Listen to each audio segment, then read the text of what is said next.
All right, welcome everybody to the final day of the 2026 Ficker Cup. I'm Ryan Sanders here on the pier. I've got Cameron McLaren again, flying the drone all day long for us. We've narrowed the field down to 4 teams. I caught up with the skippers yesterday. Let's take a look and see what they have to say. Loving it here. The organization treating us well. The host family of Snow treating us super well as well. So really nice sailing area and everything. But everything with that is super great. But been a bit painful and a lot of a battle out there on the water for us. We do a lot of things great, but still need to polish the glass a bit more to get where we want and get the puzzle together. But like sailing here is great. Really like the coffee here, so that's super fine. Coffee here and coffee at the host family Snow's place, so that's perfect. We have not made that determination yet, but yeah, let's just say it's unlikely to be a team that we feel has had a strong showing in Congressional Cup before. You basically make a judgment call when you go around the last mark whether or not you've got a big enough lead to try and do it at the finish, and if you don't, then you probably slow down, don't hoist the spinnaker or slow down, you try to drag them in. And the heavier breeze like we've had, by the time you bear away and do a circle, it's pretty expensive. So you end up burning a lot of wind gauge, you burn a lot of your lead doing it. Yeah, so we really never had that luxury today, so the default becomes I think all the teams here have proven that they can put points on the board, so we don't take any of the races lightly. And honestly, our preparation for each race is we try to be very consistent, so that we just keep improving ourselves, so that hopefully when we if and when we roll on to next week, we need to keep building so that we assume everyone's tough, which at Congressional Cup is absolutely true. It was lovely. Great team, great friends, lots of lessons learned, and just try not to repeat them. But obviously big, heavy boats, they are great for match racing. Nice and even, the boats stay tight, and it's fun to have something that's big and heavy that, you get in a bad spot and you know it, and it kind of develops over time, and you can really get people or lose based on that. So lots of fun here in the 37s. The interesting thing about this event is in the past we've always looked up who we were entering in against, and this week we haven't looked at that at all. We've just been looking at what entry we are and what time we have to enter, and after that it's just going to work. So yeah, I think in order to advance we would need to be able to win races, and that's our goal for tomorrow. I think all week we've been learning lessons, and we're going to continue to do that. I think our last match race was 2 years ago, and then before that it was 3 years ago. So we're working on not repeating the same mistakes, and I think if we do that, we learn from any mistakes in the first race or any lessons learned, we're going to be solid at the end of it. No, we're here to win races. That's our focus. So we hear you up on the pier there, and we see our dad, we see my brother and his girlfriend Sarah. It's a great time down here, but yeah, we're out here focused on winning races. So we love to hear you, Ryan, but yeah, just the guys put their head down and get to work. Yeah, man, I feel like for us, we're coming in kind of a little bit like underdogs. We came in late to the event, and we don't really feel like we have much to lose, to be fair, so we'll just come in full on. Like, I don't really care who we go against. We're going to go super hard either way and just have fun out there. Like, no pressure for us, I feel like. So that's for an advantage for us, I think. The other teams might be sweating a little bit, but I don't feel like we have anything to lose. So it's just all in for us. Okay. At first we would be super stoked, of course. Like, that's why we're here. But then, I've seen pictures of the Ficker Cup trophy, and it's a pretty... it's gonna, if you're in the final, of course we will go all in for that. It would be sick to win, but we got a lot of work to do first. Ooh, we're having a few beers now, since we just qualified, and just having a good time. And luckily our host family, that's awesome, Maria Bloxham, and them has a jacuzzi at home, so we'll probably just go home and sit in the jacuzzi after this, and do a little quick debrief maybe, watch some footage from the drones today, and get a good sleep for tomorrow. Yeah, I mean, I would say all the teams here are very good. Like, you can tell there's not going to be any easy wins at all. Like, all of them, it's a battle every single race. And I do have some veteran on my boat as well, and Johnny, and my team has been growing in a lot to the event, so it's been a lot of fun, and it's fun racing Scotty. We had a close one there on the last race we did against each other.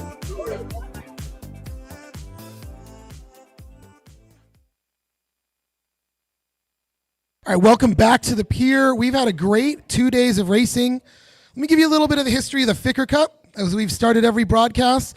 The Long Beach Yacht Club established the Ficker Cup in 1980 to honor Bill Ficker. Bill was a renowned yachtsman who won the Star Class World Championship in 1958.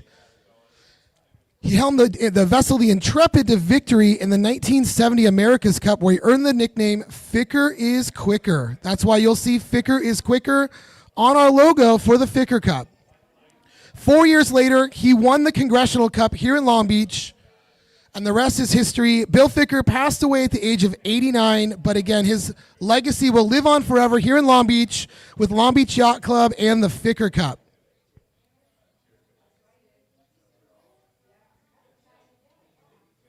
So we have a great day of racing lined up. The winds are howling. The word from the race committee, they've already switched to the smaller sails up front. So we're expecting it to be a very, very windy day.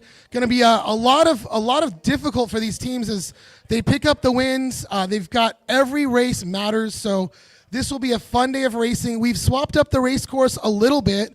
We see the loins to the, we call it the south end of the pier. It's kind of more of the east end of the pier, but a lot more racing action will happen right in front of us. So if you're here on the pier, you're going to be right in front of everything. We'll see the spinnakers coming, and we'll see these when they round the bottom gates. It's just going to be a great day to watch out here in Long Beach. So please, if you're back at home watching, join us here on the pier. We've got a lot of fun for you guys in store today. I'm going to show you what we look like from the start line as we have the first dial-up already taking place. Here's a look at the 4 teams racing this weekend, racing today, trying to earn a spot into the finals and ultimately the Congressional Cup. Scotty Dixon's team, Dixon Racing. Theo Westerlin with the Cougars, Oscar Engstrom in Team Liros, and Dark Horse Match Racing with Chris Wise. First on the water, though, we see Chris Wise and Oscar Engstrom. Look here at their teams. Cameron's getting the drone in the air. We're going to have some live footage from up top here shortly. Welcome to racing, the final day of the 2026 Ficker Cup.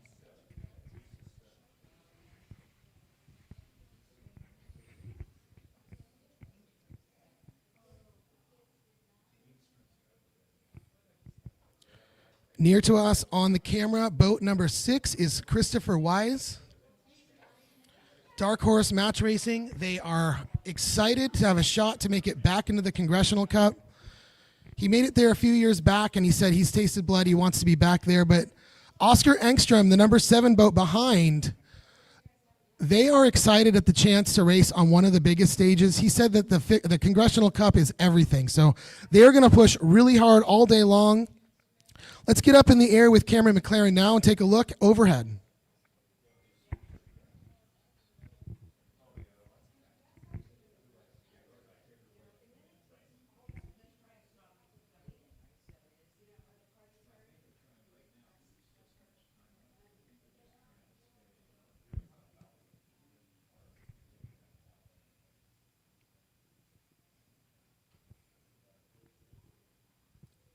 Wise will lead down below the pier here.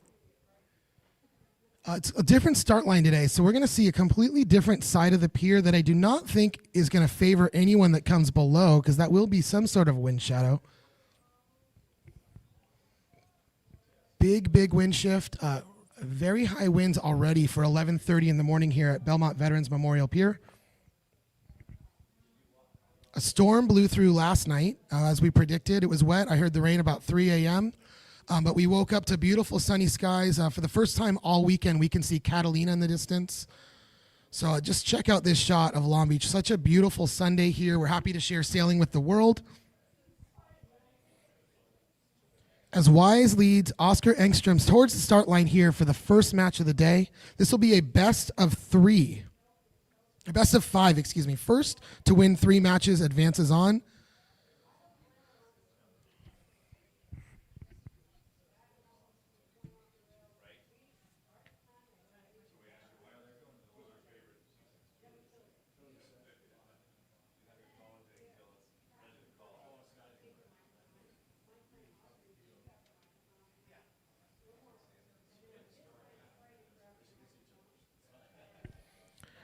And there's a start. We have a split start. Both boats are over the line without any penalties, something we saw a lot of yesterday. So good start for both teams here in this most important race to start the day off.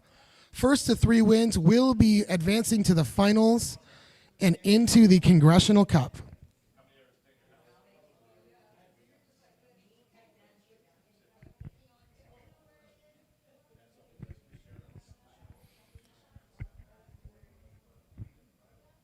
Look here at Christopher Weiss's team. I mentioned yesterday he is staying with his father in Huntington Beach. The entire team is there. They were excited because the dad had made, his name's Brian. Brian had made some chocolate chip cookies. They said they were killer. So I'm hoping Brian brings some up to the pier for us today. Chris's brother's here, the whole family. So really fun experience for them to be watching Chris race here on the water. In the background now you see Scotty Dixon, Theo Westerlin entering their start. But we'll stay here for a sec as he pans around.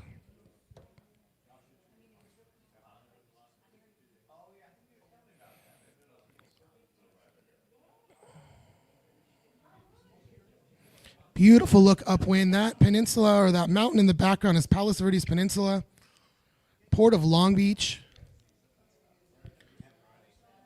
And there it is, Catalina Island in the background on the left. Beautiful, clear day here today in Long Beach. All right, bringing her back down to the start line. Near boat to you is Theo Westerlin. Far boat, Scotty Dixon. Scotty, the local from Long Beach. Theo from Sweden. Theo's team name, the Cougars, is named after the college that he attends back on the East Coast.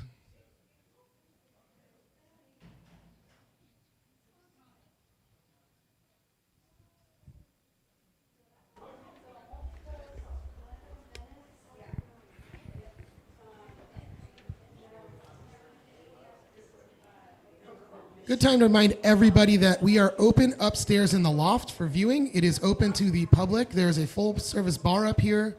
There's food downstairs, courtesy of Buoys. Clean bathrooms upstairs. You can take a look at how we're putting this production together. You can walk right up to the mic if you want. We are looking all day long for skippers that would like to be on the mic. If you're here for the Ficker Cup, we want to hear from you. Rumor is yacht club members, specifically Casey Coltrap, are willing to buy any skippers, any drinks they want. So if you're a yacht club member here with us on the pier, it is your job to keep these skippers hydrated. But back to the racing. Theo Westerlin, Scotty Dixon here around the outside of the start line.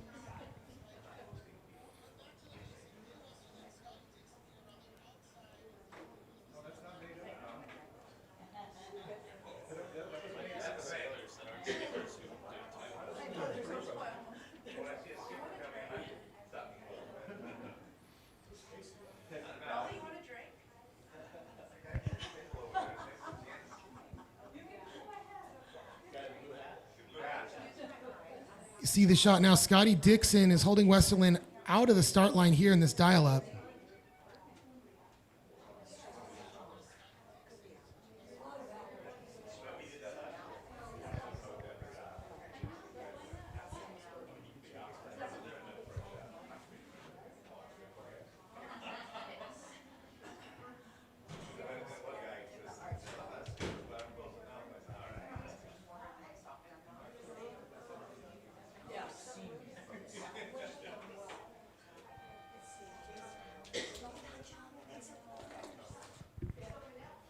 Inside of a minute now, as Scotty leads back towards the pier.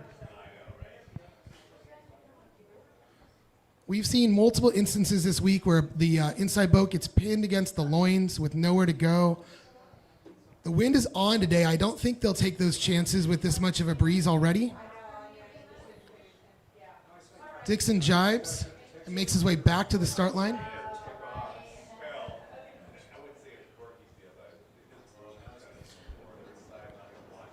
Westerlund wants to be in there. He's going to come back between Scotty and the loins here. Scotty's just trying to close the door, holding Westerlund off of the start line here. There's nowhere for him to go. He's going to have to tack below Scotty or try to force his way inside there, but we're running out of time for this start here. Scotty's powered up. Theo is trying to slide inside, and we have a start. Clean start for both boats as Theo tacks right inside of Scotty Dixon to head upwind.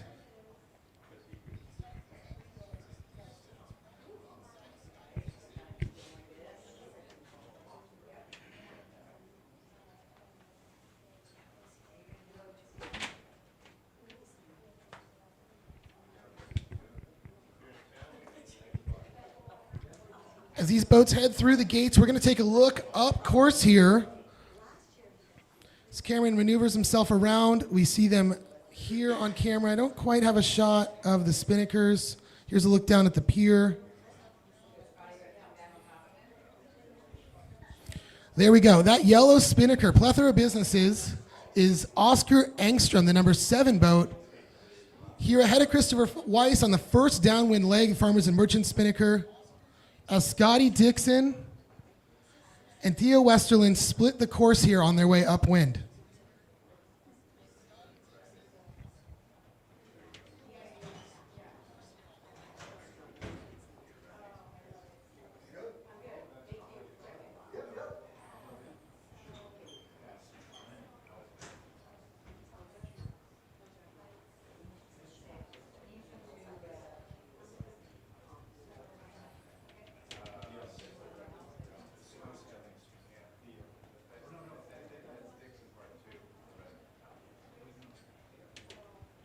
Enstrom and team coming all the way from Sweden, their first Ficker Cup. Such a nice guy, too. He's been so fun to see around the club the last few days. They'll round first, and Chris Weiss. Will he follow or split the gates here? Let's see.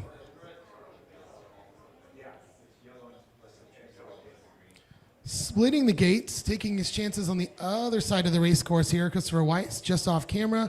Oscar Engstrom and team here. They are excited. They are so happy to be here in Long Beach. And he told me this morning he wants to be here another week. So we'll see if they can pull it off. They're going to need 3 wins if they can extend their stay in Long Beach and do the big team shuffle through the housing coast to try to accommodate all the teams that will be here for next weekend.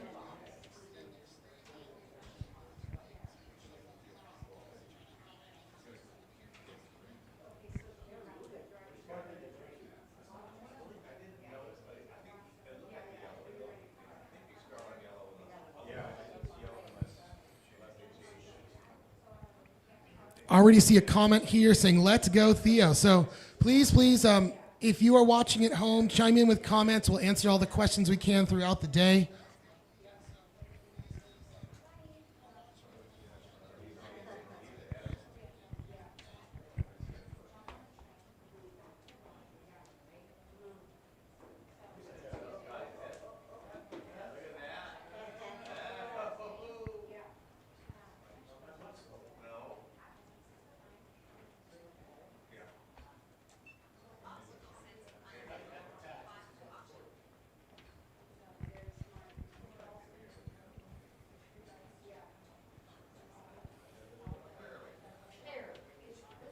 Looking now here at the Scotty Dixon race, Dixon versus Westerlund.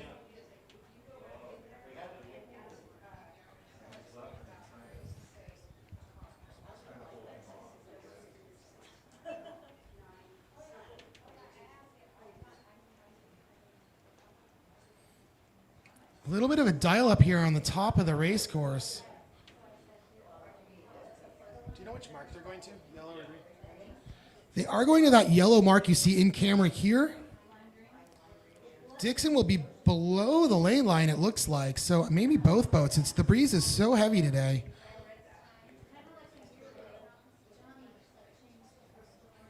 And just like that, we restart up on top of the course.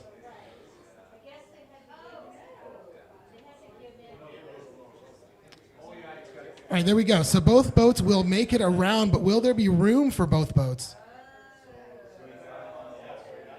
Clean rounding, great shot here by Cameron to show us just how close this racing is.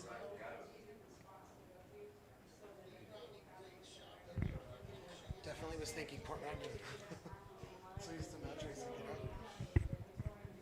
And from the pier now, we see the American Integrated Services spinnaker of Theo Westerlin, about a boat length ahead of the Port of Long Beach of Scotty Dixon.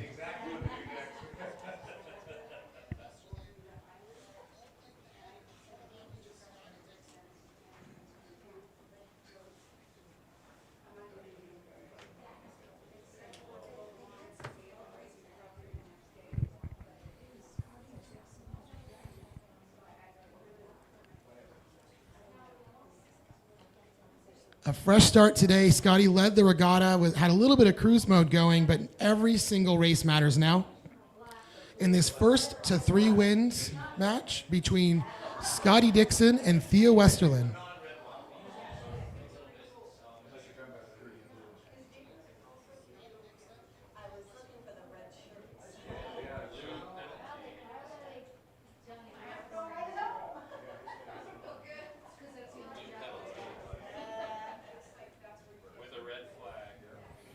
All right, I see a blue penalty marker now with a red flag. Westerlin will have to douse the spinnaker and complete a turn here.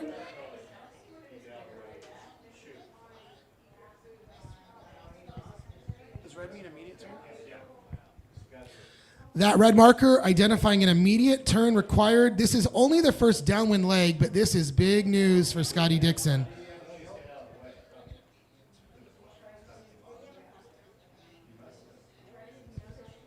Back to the other race for their finish.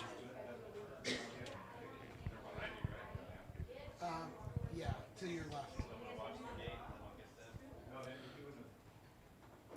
All right, so Westerlin here choosing to do a double turn already to clear his penalties.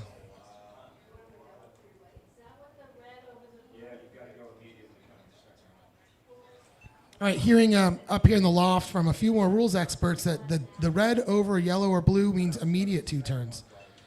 As Dixon clean turns around the bottom mark here, the gate at the bottom of the race course, and coming into sight now with fury as Cameron pans to the right here, we're going to see the yellow spinnaker, Oscar Engstrom, leading Christopher Weiss in towards the finish.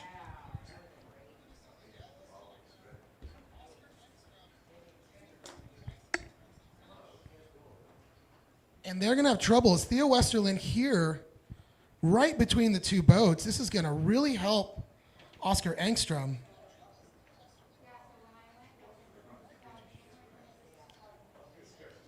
Christopher Weiss jibes early.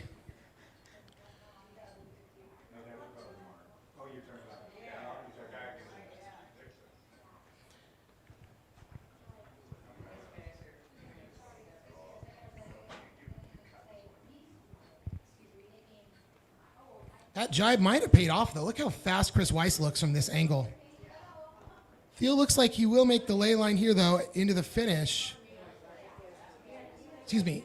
Oscar Engstrom takes the first win of the day here at the Ficker Cup Finals here in 2026. 1-0 Oscar Engstrom over Chris Weiss. Great job, Engstrom and team.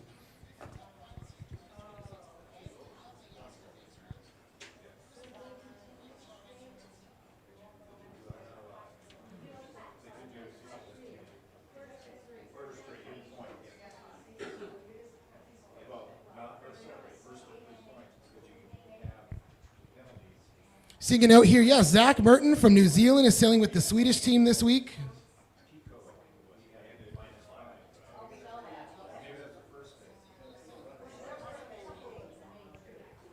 Appreciate all your comments. Yeah, please, let's talk about some rules issues as you see them here. It's fun to share that with everybody online. All right, he's going to work his way back upwind for us here.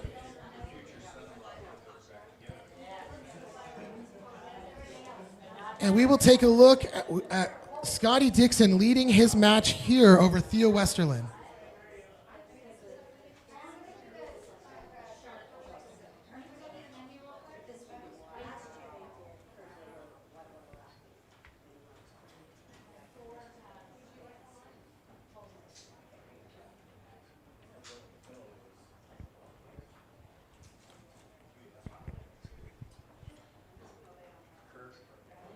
On the right side of the team, you see Theo Westerlin. He's got Congressional Cup favorite of many and longtime Congressional Cup skipper, Yanni Bernson in the orange there.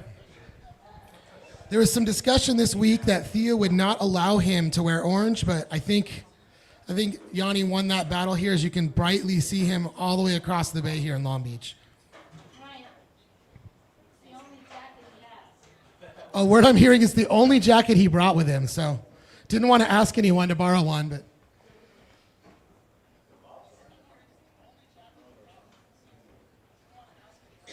I had dinner with Yanni on Friday night. I asked him if I said his name right, if it's Yanni or Johnny. First of all, he said I could say it either way, but he said that a lot of people do call him Johnny, but back home it's Yanni, so call it what you want. He'll answer to both. But in the background there, that is the Scotty Dixon team out of Long Beach rounding that top mark, as Theo Westerlin will only be able to pass him on the crossing upwind here.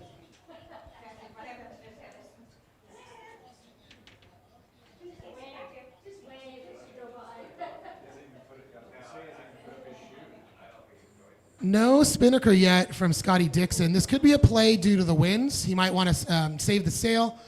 Not really sure. He's got a big, big lead here. So we'll see what happens on this downwind segment.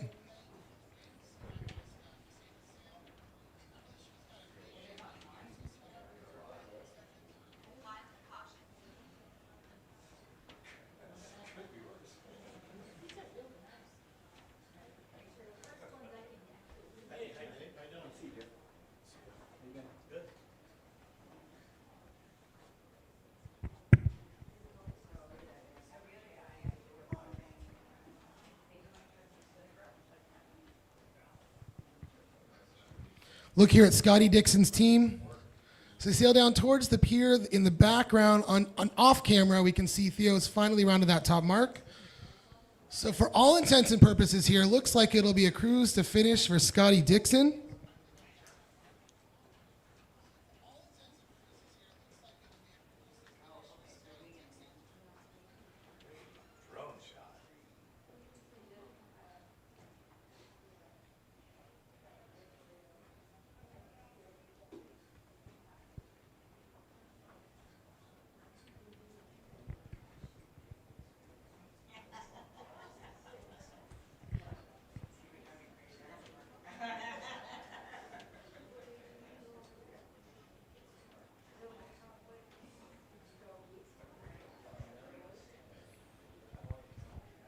About a quarter of the race course left to go for Dixon as they sail downwind. Both teams opting not to fly their spinnakers here.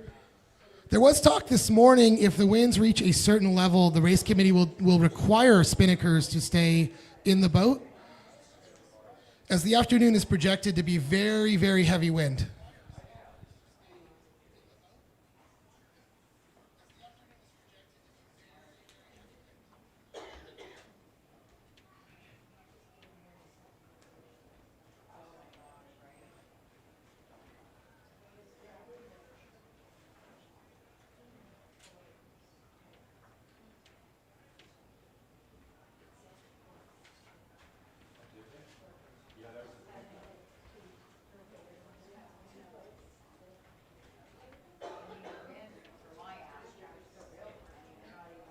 All right, Scotty Dixon, folks. Long Beach's own Scotty Dixon crosses the finish line here, taking his first win of the day, 1-0 over Theo Westerlin.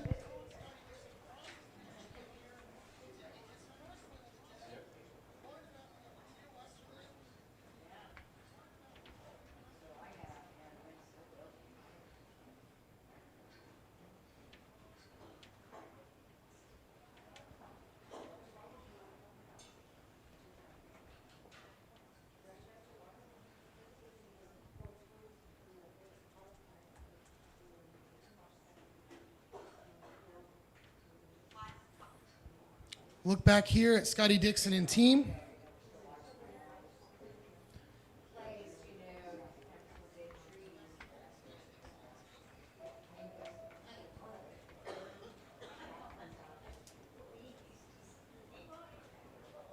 Appreciate the comment from David Westerfield, an old Commodore here from Long Beach Yacht Club, saying it's been a pleasure to watch from home. I see a comment about the wind speed limit. I will get that for you. I need to put a call into one of my contacts on loins. I will get that number for you. Bear with us here. A look at the crowd already forming on the pier. If you take a look at this end of the pier, you see our umpire Kirk Brown there. Kirk is the on the pier umpire, watching from a higher vantage point, helping the umpire team. This end of the pier for the Congressional Cup next week will be open to the public. You see there's grandstands there. We'll have a couple tents up for easier viewing for the Con Cup. The center of the pier is an exclusive viewing area for members of Club 100 and the Long Beach Yacht Club, Friday, Saturday, and Sunday. And the other wing of the pier is open to Long Beach Yacht Club members. They have a little bit of their own space.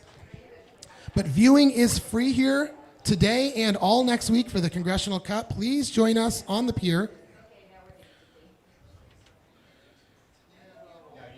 We will be right back after a message from our sponsors here as we return to racing on day number 3, the finals of the 2026 Ficker Cup.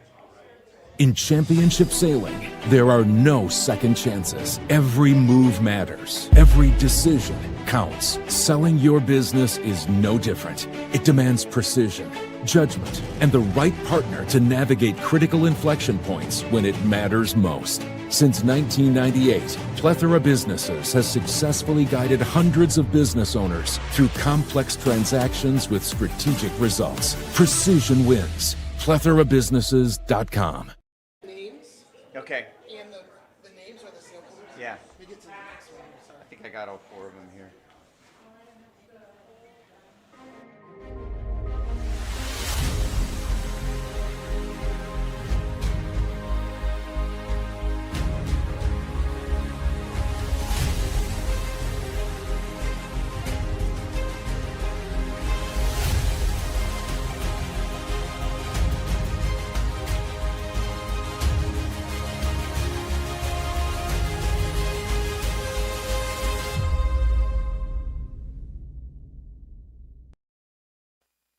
One of the guys that I somehow managed to get is another Swedish sailor, Johnny Bernsen. Are you going to let Yanni wear the orange gear? Or are you going to make him change his colors for this race? Yeah, I mean, on my boat, the orange is forbidden. So I might have to, I didn't even think of this actually. That was a good reminder of you to ask me that question. I might have to tell them to bring some other colored gear.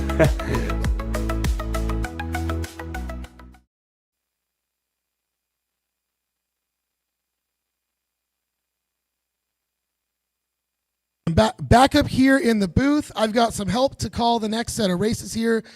Dave Bassett Parkins, right? He's a yacht club member. Dave, come on into the camera here for a moment. Hey guys. Dave and his son have a production company. They help do some production of yachting events. They this year did our Sabbath Nationals. He's a longtime yacht club member. He's helped with a lot of events, donates his time, donates some money. Just a great all-around guy. So we'll have him up here with us for a few minutes. You can turn that mic on if you want. Yep. You got to hit that button there. There we go. There we go. We're so stoked to have some help from everybody in the yacht club. You specifically, I know you've got some racing history, probably a little bit more than I do, and I appreciate that. But we're just a few moments away. Give us we're going to go out, cut out to the weather cam here. So give us an idea what you're seeing from the winds, what the race course looks like. This is an April day in Long Beach. This is an after storm kind of day where it's going to be breezy and it's going to be from the right like you're seeing. Lots and lots of white caps inside the breakwater. Makes for exciting racing in Long Beach in April. So this should be a very, very exciting series with down to 4 of the best boats, I guess. These are the qualifiers, so we're down to the best of the best. Should be a great day of racing here in Long Beach. Looking forward to some action here. I saw the end of race 1, a lot of action there. So we're getting ready to go here. It looks like we've got in the first heat, we got, let's see, you got Ingstrom over here on the right-hand side with the yellow flag. And over on the left is Weiss, number 6. So they're getting ready to come on into the box here to get started. So we'll see when they get going here, and we'll get the race started here as they heat up here in Long Beach. It's going to be a great day. I mean, as we take a look here too at the 2 team list, and we've got a 1-0 lead for Team Leros out of Sweden. Every race counts, as I said, but you cannot count any of these 4 racers out. These are 4 of the best match racers in the world. I was talking to Scotty last night, although he wouldn't tell me who he was going to pick to race against. He had a great comment to make on all four of them. The team he picked, though, Theo Westerland, he was worried because Theo's had some really great results here in the last year or so of racing, some world champion events, he said. So I know that it wasn't an easy decision to make. There must be some reason why he picked that team. But as we take the graphic down, watch the boats enter the start line here, we are getting the drone back in the air. We'll have an overhead shot in a moment. I will give you a look here at the pier just to see what the crowd looks like. We're starting to fill in. There's a few people up here in the lounge where we have some wind protection. And Cameron will be airborne momentarily as these boats follow each other away from the start line. Looks like number 6 going for a low cross here, and can't tell yet. Nope. Looks like it's not going to. I got it crossed. So there you go. Coming in from the pin side, the boat was able to get through. So now the leader and being chased by number 7. So Ingstrom. So you got Weiss number 6 and Ingstrom number 7 here in this race. And I'm just waiting for the drone feed. I know he's walking you through it. You can't see it yet. Cameron is seconds away from being airborne. Here we go. Oh, there we go. That's a great shot. Thanks, Cameron. That's wonderful. All right.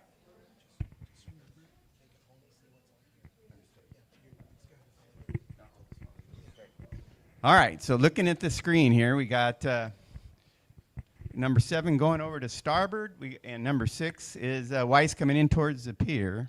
So they're starting to spin some circles here, and we'll see how they break out. It's a great day to be cat and mousing over by the pier. A lot of activity you can see down there from the edge. It's really great. You're going to get real close view of the boats is headed now a little towards the beach and then back out.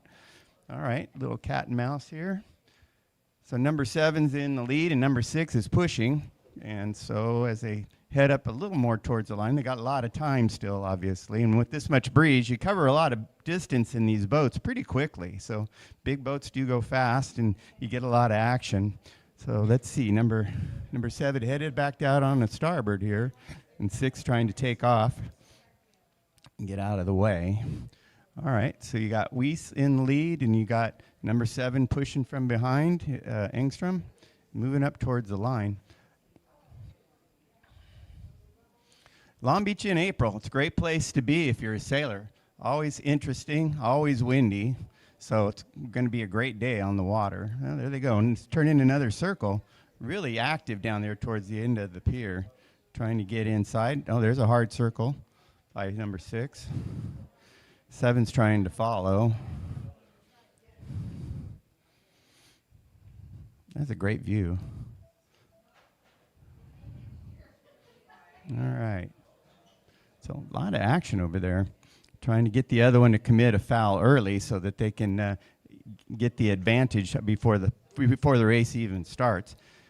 Of course, you want to stay a little bit clear of each other in this much breeze today. Any touch at all could be pretty devastating. There goes the horn. Number 7 is headed out, Ingstrom, and 6 Weiss is following. So they're headed up towards the line. Let's see how this shakes out. Again, a lot of breeze. You don't want to be too early. Penalty's pretty stiff if you got to move down the line if you're a little too early. So 6 is giving chase. And we've had our first celebrity sighting of the day, Patrick Zabroya. Okay, I'm going to try to say it right now that you're in here with me. Patrick Zabroya. Am I right? Am I wrong? I think I'm right. He says I'm right. Okay. Again, we've got all the skippers and their sailing teams up here with us today in the loft. If you're a yacht club member, your job is to buy them some drinks. Keep them hydrated. Let's have some fun up here. I'll let you get right back into your call, Dave.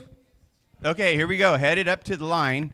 We got number 6, Weiss on top, and 7, Ingstrom a little bit further down, a little bit early, and there they go. So at the start, Weiss in control of Ingstrom down the line, so headed out towards the top mark, and I don't know how much breeze, definitely over 15. I don't know if they're calling it 18 or more, but definitely a breezy day here. Just cruise out on the rail. So we'll see how this comes out. So Weiss has got him tucked away below, and all he's got to do is kind of keep his eye on him, and as they head out towards the ley line. wind the clouds have perfectly cleared off. If you look towards the mountains, of course, you can see all the clouds piling up there. That's what's creating all this great breeze for today. This is a great picture. You can see just pretty steady, headed out, starboard tack. Nobody seems to be overly concerned right now. Got them tucked down below, so keep their eyes on them from the weather mark or from the weather boat as they head out. Let's see, ley line's out a little ways still, not a lot of action yet. Of course, the leeward boat's going to be the one that's going to be in the most trouble. The weather boat seems to have a pretty good position, so when they do tack out, I would expect the weather boat to tack right on them, right on their face, and then control them into the mark. So, a quick update on the wind out here. I'm hearing it is a sustained 18 knots currently. 18 knots, a 5-minute average. So the wind is blowing. We don't know what that marker is for the spinnakers, so we're going to just watch them fly as long as we can and hope the wind is as trustworthy as it is now. You know, I don't want it to get too windy for these guys. I want to see these sponsor banners and the spinnakers and talk about all the fun people that help support this event. So second set of boats in a typical wind-up here on the start line, kind of hanging out together. No one wants to make a move one way or the other. They just kind of hang out there and see how long it takes for one of them to break. So they're just sit there straight into the breeze. It certainly looks a little lighter at the start line than it does out on the course. And there they go, breaking away, coming over to the boat side. Today, you've got Westerland and Dixon.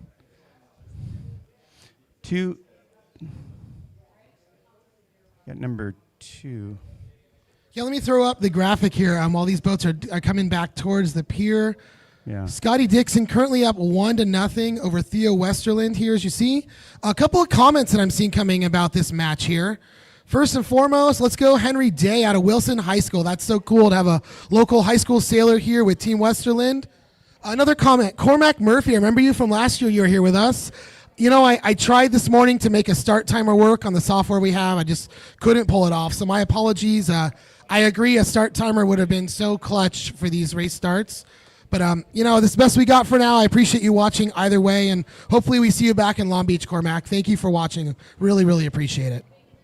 All right, there they go. They wound up. Now on the inside is Dixon, and below him, Westerland to leeward. So Dixon's got to stay a little bit clear. They break off, splitting sides. Dixon's headed over here to the right, and Westerland to the left. No doubt they'll come back together, and there they go. Both tacking simultaneously. Dixon to starboard, so he has, right now, he is in the advantaged position. Look, he's going right at him, looking for a penalty. He's looking for a penalty. See if he'll get it. Oh, my. They come together. They came together. Wow. That was a close one. I don't know what's going to happen there. I hear a whistle. And they say no penalty, so it's continuing on. They're continuing to go at each other. Dixon again on a starboard, going back in for more. And Westerland got away. Boy, they're really, really tight. They're really tight racing right here, trying to keep at each other before they get to the line. There's the 1 minute. So, boy, a lot of activity here early. These guys are really going to town. So Dixon coming out this way towards the boat. Westerland giving chase. And Dixon to starboard. Coming down hard again. Looking for another one. Here he comes. And he's forcing Westerland. This time, oh my, Westerland stayed low. All right. Now they're coming up towards the line.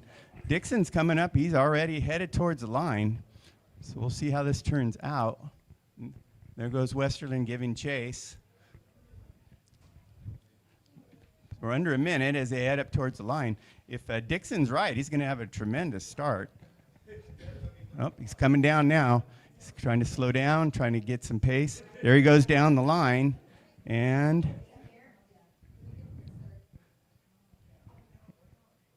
listening for the start. And there it is. Dixon, a great start.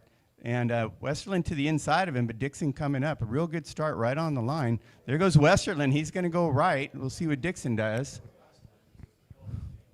And they're staying split, so it's a split course. Oh, here comes Dixon back to the right to cover.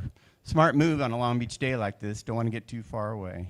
Coming up on camera now, we see the Farmers and Merchants Baked Spinnaker. That belongs to Christopher Wise. He appears to be ahead of Oscar Engstrom and that yellow plethora businesses. Remember, Engstrom leads that match 1-0. This is the first to 3 wins for each of these two sets of races. And I don't know, man. I think this is going to go all the way to 5 in probably both of these races. I really do think that. 100%. This is going to be all the way to the end. This is some great racers out here today in some great conditions. I don't think it's going to get much better than this.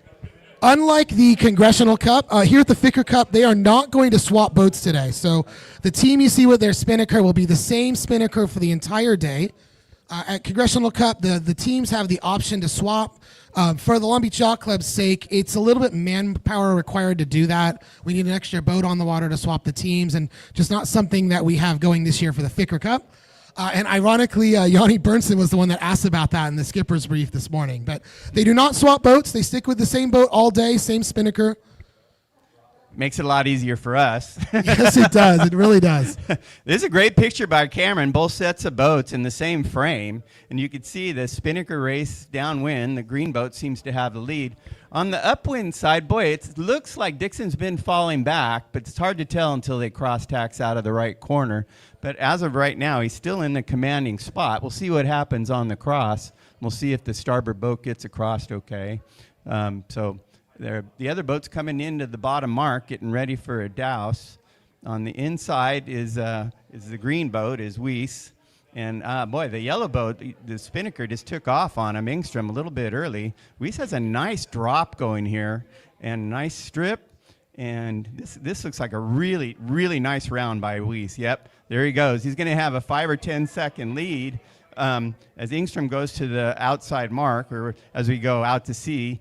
And Weiss works up the beach here in Long Beach. So they're split, Weiss going up the right and Engstrom going out to the left. We'll see how this works out. Long Beach tends to be a right-hand favored course, so not always, but normally that's what you'll see. I think we should note as well, Christopher Weiss did win the Ficker Cup about 3 years ago, so definitely not a stranger to these boats, this format of racing. He's been in this position before. So I'm excited to see these two specifically, because that Team Liros with the red gear on camera now, I believe, Oscar Engstrom's team, they're younger, they don't have the experience, but they're such a tight-knit team. You watch them together, that group of red is together all night long, all day long, through the yacht club, through dinners. I've seen them out on 2nd Street. So it's going to be interesting to see what each of these two teams, if it's going to be the team that has a little more experience or the team that's got a lot of heart and grit and wants to fight through it. So great match happening here. Cameron looks like he's kind of trying to get us back upwind. Appreciate that for him. Somebody out on the far side of they're in a tacking duel out there trying to figure out who's going to be first to the top mark. So left side's coming back in right onto the face of whoever's coming out of the right. That looks like Dixon on top there. Dixon in the lead in that race. Great shot here. You can see that split. There we go. Yeah, Dixon in a great spot on the inside going into the top mark. So it looks like they'll be first at the top mark. Here they come. Boy, that's a great shot right there. They're both going super fast. A lot is going to come down to how good a set you can get and get away, because the boat that's trailing normally is the one that comes after you and gives you the bad air. So you got to get away from the top mark pretty quickly with your set. And here they come.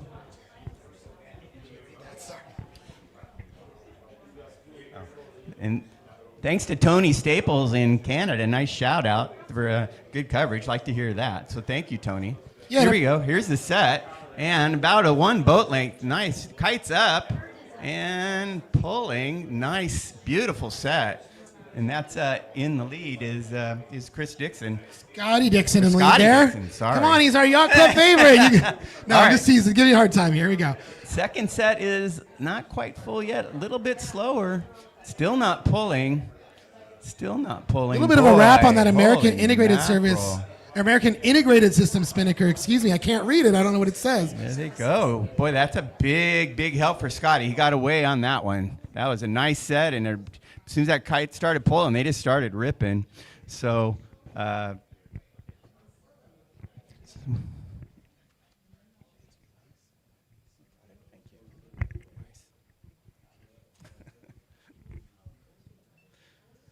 right.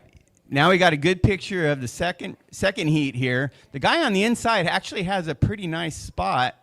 I don't know if he's close enough to hold out the other boat from tacking, but this is going to be a very interesting round and set here.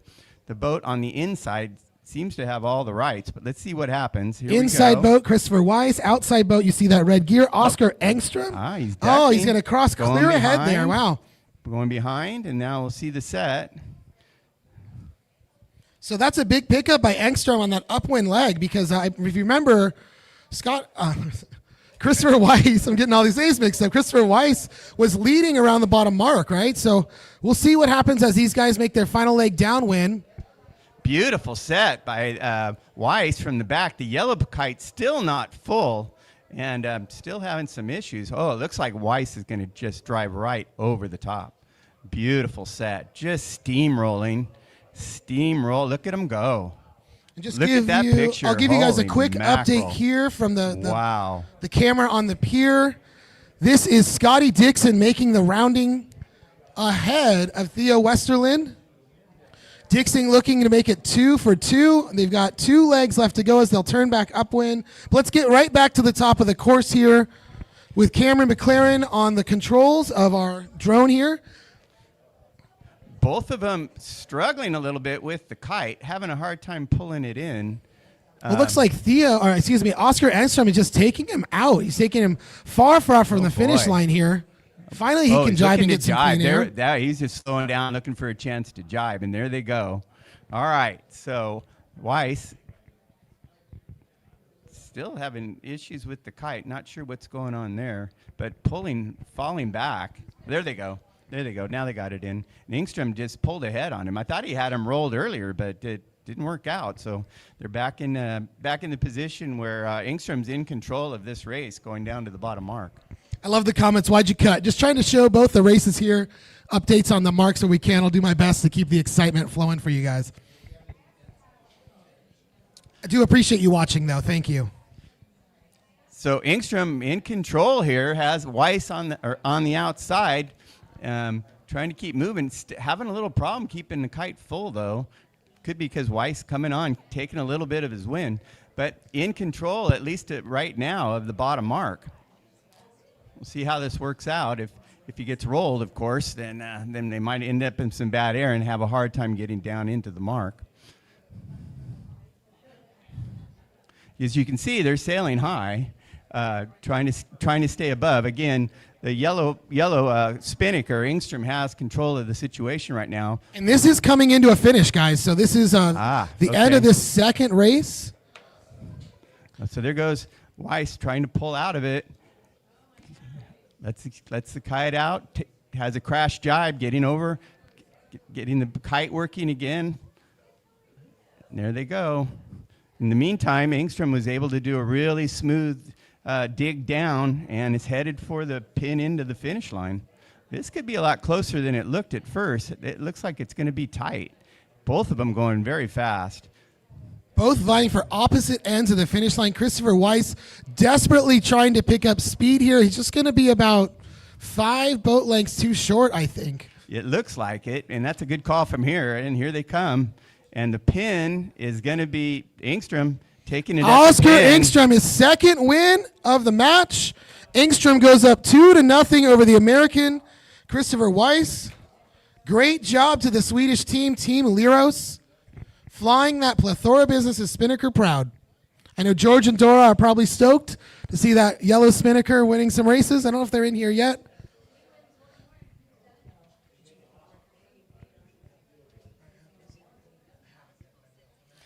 All right, we're headed out to the top mark again.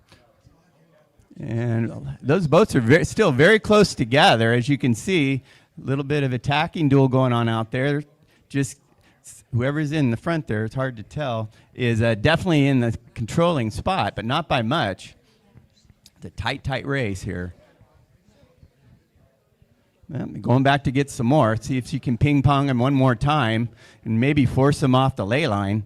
There he goes. I would expect him to go right on the face or on the inside, and there he goes, trying to ping-pong him back out. Now he's got him underneath. And as we zoom in, we can see who's who here.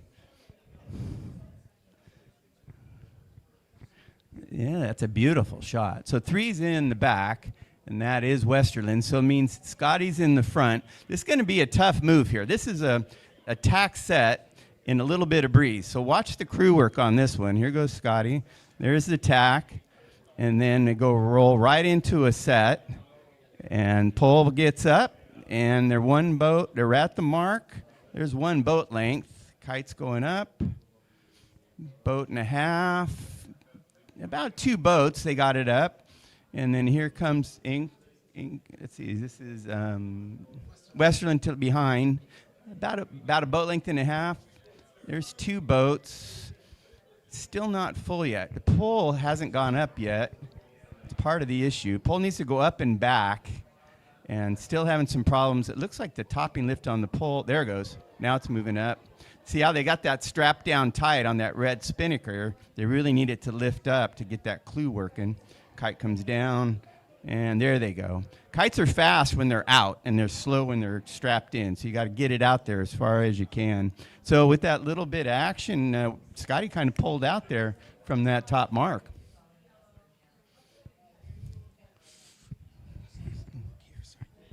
Sure. So coming down here, Scotty's got a nice lead. He's soaking down, trying to get in front of Westerland so that he can't get on his breeze. It looks like they have their pull out there. Yeah, Scotty's soaking down, trying to get in front. So he's in a good spot. I can't tell if they're laying, but they look very close to ley line. Now Westerland trying to get on Scotty's breeze here, taking his kite up in line with Scott's, trying to get on his breeze and slow him down a little bit. So he'll be able to. It's a tough go. You really got to not only get on the breeze, but then you got to kind of pull yourself up along the side of Dixon. And of course, he's not going to let that happen very easily. He's a smart guy, so he would definitely find a way out of that mess. It looks like he's on ley line. They're very close to laying the pin end of the line. And here goes up. Western looks like he's jibing. Pole came down. He's sailing very deep without a pole, trying to get in. But I'm pretty sure Scott's got with this one tucked away. But we'll see. There's a jibe by Scott. And the pole comes up. Beautiful jibe by Dixon's team.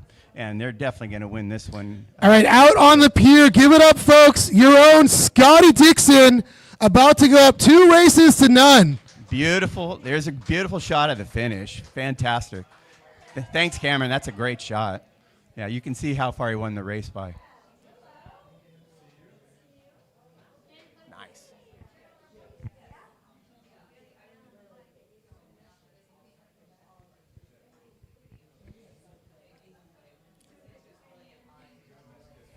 All right, so with that finish here, we're going to take a brief momentary break. When I get back, I think I'm going to have the privilege to speak to somebody who is racing in a current America's Cup program. We'll be right back here from the pier, day number 3, the 2026 Ficker Cup. Welcome to the Alamitos Bay Marina, home to over 1,600 boats, countless condos, Naples Island, and the Long Beach Yacht Club. Rich in yachting history, the Long Beach Yacht Club is the gateway to the water for countless activities here on Alamitos Bay. It's also the home base for the Congressional Cup's Catalina 37s. The only place in the world where you can actually race a Duffy boat, the Long Beach Yacht Club is proud to call Alamitos Bay our home.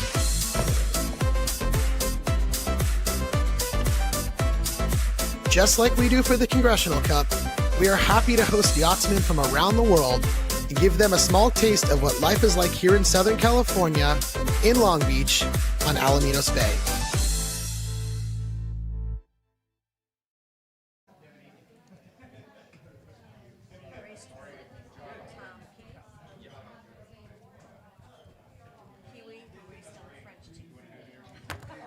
French Australian team. Really loud downstairs, just so you know.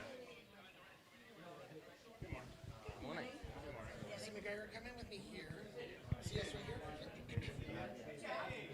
All right, Ryan Sanders back. I've got McGregor Jones here, who raced with Tom Pico Tell me, McGregor, rumor is you are currently sailing with one of the America's Cup programs. Is that correct? I'm not sailing. I'm an engineer for for Emirates Team New Zealand. Even more interesting, I guess. I can ask you some real technical questions. Tell me, what goes into building do they do a brand new boat for every running in the America's Cup? Is that correct? Up until this year, that's been the case. The change this year, there's been the formation of the America's Cup partnership, and the idea of that was to give more value to the teams, and in part of that, not changing the boats as much every single year. And so this year, all of the hulls will be the same. You are allowed to change them a little bit, particularly to go from the 10-person to the 6-person format. But yeah, so that's one of the big changes for this year is there are no new hulls. And I think if we can take a minute, there's a lot of people at home watching that are watching because their friends are racing or their family members that really don't understand sailing. I know my mom is one of them. I know she's watching.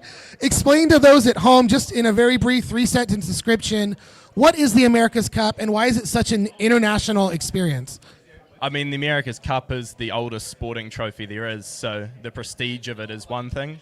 But in effect, it's the same as what's going on out here, but a whole lot faster, and the level is, I guess, that next step. 'Cause how big are those boats? They're giant. They're 75 feet long. 75 feet, so 2 Catalina 37s long. Yep. Yeah, What's the exactly. average speed you see these things going at? Upwind or downwind? I mean, it depends on the breeze, of course, but they're doing 30 knots upwind, 40 knots downwind, and reaching up to 50 knots. I feel like when I raced downwind on our big 70-foot, the Medicine Man, 30 knots was a lot. That's really fast. And you guys are doing that upwind in these boats. Yeah, I mean, the whole foiling generation has really changed the game in that, and the amount of apparent wind they're generating. And I'm talking about they're doing 30 knots in only 10 knots of breeze. So, you're doing 3 times the wind speed, which particularly to non-sailors, but even to sailors, is just mind-blowing. So as an engineer, how did you get into this? You went to college, I'm sure. Were you thinking that you wanted to be involved with sailing and designing boats and how to speed up the boats, or is that something you fell into by luck? A bit of both. I mean, being a sailor for the last sort of 13 years, it's always been on the list of things I'd have enjoyed doing. I guess throughout university, I was very much involved in a program called Formula Student, so car racing. But a lot of that applies. It's the same sort of idea. You're engineering something to go as fast as possible, and then when this opportunity came up, I sort of couldn't really say no. Very cool. Well, good for you. So let's circle back to the Ficker Cup for the last couple minutes. You raced with Tom Pico, a French-speaking team, racing under the Australian flag. Tell me, how is it being on board with French speakers? I know you don't speak French, is what I'm hearing, right? You and Marissa, you guys didn't speak much French? Yeah, that's exactly right. Yeah, the whole program's a little bit confusing, but I've sailed with Tom a few times now, and he's come to New Zealand a couple of times, and that was an English-speaking team, and then I sailed with him in New York and with a French-speaking team, and to be honest, you just sort of get to know each other, and you get to know what everyone expects. I'm a bowman, and so the sort of verbal interaction between the front and the back of the boat isn't as necessary. A lot of it's hand signals, and I can count to 10, and so therefore I know when he's counting us into attack, and that's about all we really need to communicate about on the race course. You can count to 10, so it works for you. So yeah. All right, so tell me, how was the experience here at Long Beach Yacht Club, being here for the week and racing on these boats? First time for you, or have you been on the 37s before? Yeah, no, this was my first time, and honestly, they're fantastic boats to sail. They're so evenly matched, and that's really all that matters in match racing. They're not the quickest boats out, but they don't need to be. They truck along really well upwind, and there's a nice bit of space on the bow for us. But yeah, and the venue is amazing. Being in behind the breakwater and having nice flat water, but still a solid breeze I've really enjoyed my time. Yeah, I mentioned that yesterday a little bit. Is that something unique to this racing venue? I mean, we have such a breeze, but not much of a wave issue here. Every once in a while when the wave direction's correct, but generally speaking, the waves are not an issue. So does that make it a little more fun? Does it make it more difficult as a competitor against the other teams? It is what it is, really. I mean, it depends on the venue we're at. Where I'm from in Auckland, the tide is the biggest issue. So it's quite nice not having that as much of a consideration here. But yeah, it's just means that the weather is a whole lot more, or the wave state is a lot more consistent and predictable, which is helpful. Very cool. Well, I've been talking here to McGregor Jones, who's an engineer on which America's Cup team was it again? I don't know if I let you plug it. The Emirates team. Okay. Well, very cool. So thank you for your service to that team. And we as sailing fans love that there is such an amazing program taking place around the world that we get to sit back and watch. So thank you for that. And thanks for joining us this weekend in Long Beach. I hope that the Long Beach host family gave you a good time here. And hopefully you stick around for a little bit of racing. If you got time next week, it's going to be a fun time to watch. Yeah, no, thank you very much, and I'm very much looking forward to coming back in the future. Perfect. Thank you so much. And we'll head it right back overhead as we're getting into the start sequence here for the third flight of the day. I'm going to hand the microphone back to Dave here for a few minutes. Try to get you a look at the scores here. Here we go. Team Liros is up 2-0 over Dark Horse Match Racing, a do-or-die racer, Christopher Weiss. First to 3 wins. Oscar Engstrom is already up 2-0. So this is Weiss and Engstrom going at it. Parked on the line in a typical standard wind-up, if you will. Breezy day. We're seeing 18 sustained on the water, which is a nice Long Beach day. And some puffs coming down. They look like they're a little bit more, but good day here to be sailing in or watching sailing in Long Beach, especially this level of sailing. Top match racers, 4 teams left as we go at it today. So we've got yeah. So there they go. Again, it's still in the wind up here. No. So it's Engstrom and Weiss, dead into the wind, just sitting there like statues, kind of daring each other to do something, just perfectly parked, waiting. Just waiting as now you see Weiss fall off and Engstrom give chase. So Weiss in the lead and Engstrom, as they say, pushing, and they're going to head down the line here towards the committee boat, the playground side of the course, if you will. Looking to see if they can force one or the other into some sort of a foul so they can get a penalty early. That's the whole idea of the moving all over the place. And then within the last minute and a half, they're really looking for a great place to find a good start, a better start than the other players. So first part of it, trying to see if they can't draw a foul, and then the second part, of course, positioning. So here they come, headed towards the east end of the pier over there, looking for a way. And we got Weiss is jibed to starboard, and boy, Engstrom makes a hard move at the last second, coming up away from the pier. They got in a little bit closer to the pier than I thought they would. They're right at the red ball there. You can see him giving chase, coming right along the pier front here, and then tacking back out. Weiss to leeward and Engstrom above, and Engstrom again taking the lead, Weiss giving chase, and on the inside. There's 1 minute to the start, and looking for a breakaway here. Engstrom coming up, Weiss staying to the inside here. Both pretty far away from the line, probably a good 20 seconds. Boy, the early break towards the line, much earlier than I thought it would be, but they're both coming up towards the line here. It looks like this is where it's gonna end up, is you got Weiss on top of Engstrom as they head towards the line. Just kind of inching their way up. And at the last second, you'll see the bow go down as they start to build speed. Oh, there's a tack over. Both of them tack to port. Oh, my. I wonder if they were on the line. It's quite possible. They're very close to the line. Wow, number 6 in a great spot. And there they go. Is there an over early? Are they both clear? It looks like. Wow, that was a close one. I don't know how Engstrom avoided being over early, but it looks like they did. Now they're off and running. There goes Engstrom out to the left. We'll see if Weiss gives chase. Nope. Going to continue to stay split and going right. So we got a split start here. as they head out towards the top mark. Wow, that was a last-second tack to port. I'm not sure. It sure looked like they were right on the line. And there goes Engstrom coming back. So they're going to cross again. We'll see where this ends up. We got Weiss coming from the right and Engstrom coming from the left. Again, Weiss is on starboard, so he naturally has the advantage. And there's a tack over, slow tack on purpose, of course, trying to inch his way up into the ley line of Engstrom and get on his breeze. I don't know if he got far enough.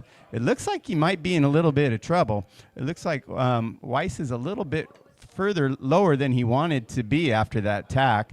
I'm a little bit shocked he didn't go a little further and maybe force him back one more time. Now he's in kind of an interesting spot. He might need to foot out a little bit to get out from under his position. Tough to tack from there, but we'll see what happens as they head out both to the right side. What you don't want to see is too much gap there between the two of them. If you're number 7, Engstrom, you kind of want to press down and force Weiss not to be able to tack. You don't want to allow too much room there. So we'll see if they're able to. But if, of course, you get in too close, and he starts to affect your air. So tough position. Not a lot of wiggle room for either boat at this point. And before we peel away from this match, let's remember that Engstrom is up 2-0 over Christopher Weiss. So everything on the line for Christopher Weiss here. This is just another day at the office for Oscar Engstrom. Engstrom has Weiss pretty well in pocket here as they head out to the right.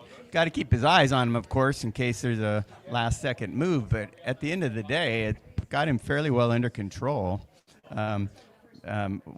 Weiss, of course, needs to win this race in order to stay alive. So this is a very, very important race for Weiss. Engstrom just kind of inching up here, at least in the video I'm watching. Seems to be slightly higher and definitely a little bit faster, which, of course, for him, he puts him in a great spot. The further he pushes out towards ley line, the less daylight there is for Weiss to make a move and get out of there. Just going to end up following Engstrom into the top mark if he can't find a way to get out of where he's at. So they're way out on the right. I got to assume ley line's not far from where they are. So we'll see who decides to go here first. As that's a great photo right there. That really shows you how neck and neck they really are. Once again, Engstrom's in the catbird seat here, and you can see the mark there. Boy, they're getting real close to a ley line. So I assume they're both going to come over here pretty quick. We should keep our eyes on them because whatever move there is, there they go. There goes Engstrom on the top. Weiss goes a little bit further and now is tacking. So we'll leave there and we're going to head, it looks like, back over to the start line. Yeah, Cameron doing a great job of watching and following the races that are most important in the minute. And he's going to work his way back here to the start line. We're doing this entire feed with one static camera on the pier, one drone, and the camera on our computer. So thank you for him for keeping this so interesting. As we come back now to the third start of the Dixon Westerland match. Here we go. So Dixon and Westerland, again, a wind-up, and you can see Dixon's to leeward on the port tack and Westerland's above. So they're peeling away, and here they come down out of the wind-up, and now they'll all start to give chase, hoping to find a way to give the other one a penalty. All right, I see a blue penalty flag. Yep. Already, Dixon has put the hurt on. There's a penalty on Tia Westerland here already before the start of this race. Oh, boy, that's a tough one. That's a tough one in this race, especially against Dixon, or Westerland and Dixon racing against them. It's going to be hard to get rid of that penalty. So you can see they're close together here, staying close, headed towards the line. Dixon's in the commanding spot to leeward. It looks like he's forced Westerland over the line, but there must be a little bit of time left. They're playing very, very close to the line. Here comes Dixon peeling away. Westerland looks like, yeah, he's peeling away towards the pin. So they're splitting right here. And there's a shape. Wow, that was close. I am surprised neither one of them are over, but I guess they weren't. And away they go. Split start, and both of them are flying. Westerland's headed left, and Dixon's headed right. And Westerland took a big puff there and is tacking on it. And here he comes back to cover. Kind of a slow tack, got a little high, heeled over pretty far. But now he's headed back out, and they're both boats headed up towards the right side of the course. You have a shot here of our spinnakers in the background from that first match. You've got Oscar Engstrom about a boat's length lead over Christopher Weiss. If Engstrom can finish this race with a win, he will be advancing on to the finals, but more importantly, advancing into the 2026 Congressional Cup right here next weekend with 9 other of the best match racers in the world. So I'm sure the pressure's on. He's got to feel good in the position he's in. Up 2-0 here over Christopher Weiss. Weiss is coming on strong. Look at that. Can you see him? He is just physically pulling on Engstrom, but from above. He's trying to get on his breeze, desperately trying to get control of his air. But of course, putting himself in a spot away from the mark where Engstrom is going to end up closer on the inside. But he's definitely trying to get his kite basically on top of Engstrom's, and it looks like he's almost done it. You can see the yellow kite is kind of dancing like it's not pulling anymore. Yellow kite's coming down. You know, it looks like Chris has really pulled a great move here. He's luffed both kites. He's pushing Engstrom out away from the mark. We saw this happen yesterday, and you know, you push it too far and trouble comes. But they did a great job. Christopher Weiss there, using his knowledge of these race boats and this race course. Great job forcing Engstrom out so that Weiss can be the first one into the gates here. Boy, and I don't know if you caught it. Engstrom almost had a wrap on the headstay with his kite. Luckily, he was able to get that off. That could have been disastrous. But there they go. They're splitting gates. Engstrom's jibing and going out to sea or to the left. And to the right, Weiss with all clear, ready to roll. A little late on getting the main in, but just ripping up the right side of the course. Great move by Christopher Weiss there. You know that he wants to be in the mix for Congressional Cup. Not going to go down lightly here. Engstrom's still kind of struggling getting the kite on board out there, and it looks like they finally do. And there goes Weiss to cover, so he's going to go get some more. he is after Engstrom. Headed out to the right side and covering. Engstrom's just flying out here on the left-hand side, and now he's coming back, so we'll see how they cross. Number 7 tacking back to port. And it looks like Weiss is going to have a nice lead, but we'll see. And he's on starboard, so he should be in a really good spot when they come together out there. Yeah, looking at the video, it looks like Engstrom has a pretty good lead, but we'll see when they cross.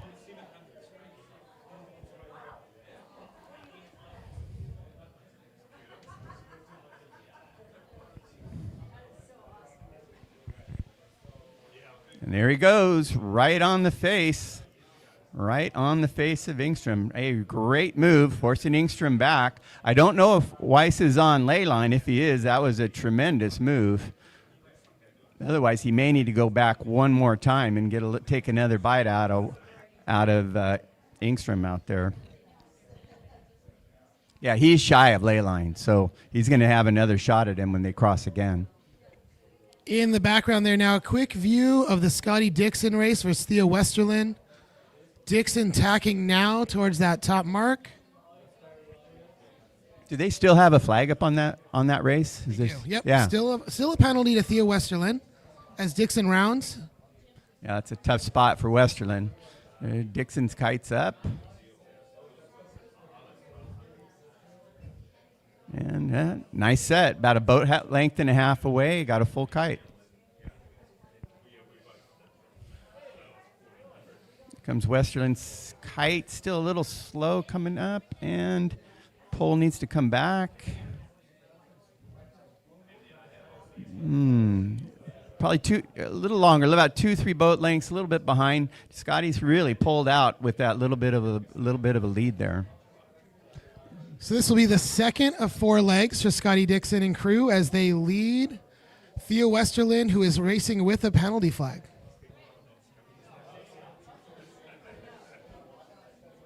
So being behind with the penalty on the downwind leg, it's tough to catch up.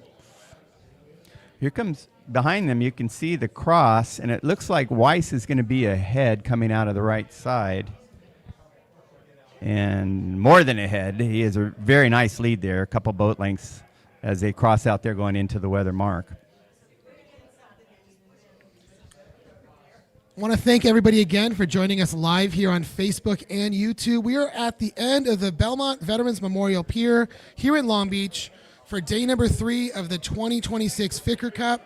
Appreciate everybody watching at home. Those of you down on the pier, we have a whole crew of people up here in the loft, so it's a great place to be in such a perfect day. The breeze is on, Dave. It is windy out there. So here they come into the top mark. It's Weiss coming in from the left, Engstrom number 7 coming in from the right. It's going to be Engstrom makes an inside move here. Nice, trying to get in there. And he's going to come in with low speed. If let's see, Weiss can get a set going here. He could just blast out of there. Kite's going up. Engstrom set right at the mark. And both kites still not full. And Engstrom fills first. And there goes Weiss's. So they're both full now. Weiss with about a 2 or 3 boat length lead out there. Pulling the jib down. This will be into their finish here. So we'll stay with them for the full downwind leg here. Christopher Weiss fighting to stay in the mix here for a shot at the 2026 Congressional Cup. So they're both steaming along here with looks like they got a port pull up and coming down this way. Weiss really moving, but I got to tell you, Engstrom is soaking a little bit lower, so when the jibe does happen, going to end up in a pretty nice spot. So we'll see what happens after the jibe, but Engstrom making some money here on the inside, just a little bit deeper. Here comes the jibe, it looks like. There goes Weiss. There goes Engstrom. So we'll see how this works out. Engstrom still coming down, trying to get on Weiss's wind here. And looks like he's having some effect. He's really steaming. Well, you can see Weiss's kite just kind of fluttering. Now it's full. The yellow kite's just pulling all the time. You can always tell when a kite's working, it's up at the top. It looks like it's pulling up like a balloon. When your kite's not working, it can be flat like that at the top. See how that's folding? That's a problem. There he goes. Engstrom's going over the top. Going over the top of Weiss right here. Oh, last second. Got to get the thing back in. That's unfortunate. Weiss trying to stay alive, going down deeper, trying to keep his kite full. Boy, this is a battle. This is a battle going on right here. Both of them up much too high for their kites. And Weiss controlling the situation from where he is, pushing Engstrom past the ley line. Wow. This is going to be a battle when they're going to have to bring the kites down or jibe over and head towards the finish. Again, Weiss in the commanding spot. Oh, we have a penalty, a blue flag penalty. Blue flag. That is Oscar Engstrom. So Chris Weiss will just sail it in now. Wow. That was a battle. Amazing. Yeah. And here they come. So Weiss, it looks like he's going to win this one. Engstrom's got a penalty on. And so Weiss coming into the finish line looks like he's going to take this one. Nice job, Christopher Weiss there. Little update on the wind conditions. I'm getting reports that we are sustained winds above 20 knots with gusts in the 22 to 23 knot category. So, wow, windy day here. Definitely the windiest we've seen of the last 3 days of racing. It's kind of... Give it up on the pier, folks. Christopher Weiss takes his first win of the day. That was an amazing battle out there, and he kept his head and won it. You can see Engstrom still having some issues with his kite over there. So Oscar Engstrom has a 2-1 lead now over Christopher Weiss. We're going to get ourselves up course here in a minute to follow up with the Scotty Dixon, Theo Westerland match. Neither of the two boats have made the top mark yet. We didn't have a picture of it, but there was a hard duck by the port tack boat. The starboard tack had come down and was aimed at him, doing a little bit of a dial down, as it's called, and forced the port tack boat to duck far away. We didn't. So right now, I can't tell if the port tack, if they're laying the top mark, the leeward boat. If they are, they'll have the inside and the opportunity to get ahead on the set. But the boat that's above them isn't very far away, so this could be a very interesting pull away from the top mark. They are laying, so the inside boat will be the first one to set, but it is going to be game on here downwind.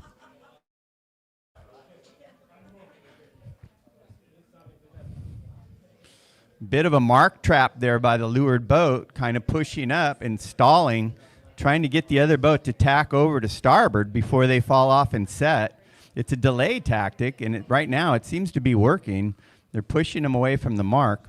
Both of these guys are so good at sitting straight into the wind and not getting pushed over to starboard. I mean, they're really good at just sitting there for a while. So on camera now, that's Scotty Dixon on the left, Theo Westerlin on the right, sailing with Yanni Bernson there.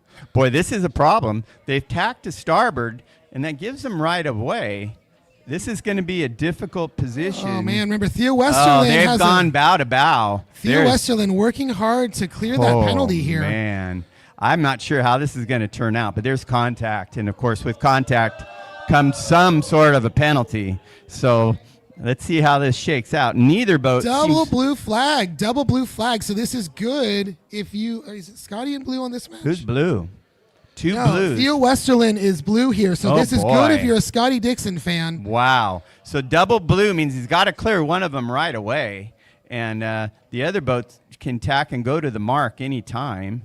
I don't even know where the mark is looking at this shot. I'm so turned around. There they go. So who is that, Dixon? Scotty Dixon now coming back to the mark. Tacking and going to the mark. He's going to set. The other boat's got to clear at least one of those flags, which it looks like they're doing. So there they go, and Scotty's going to set at the mark. Yeah, they did complete their turn in that process. So one flag should have come down, right? It did, yes. Okay. So here's the set, and kite's up. Another beautiful set, about a boat length out.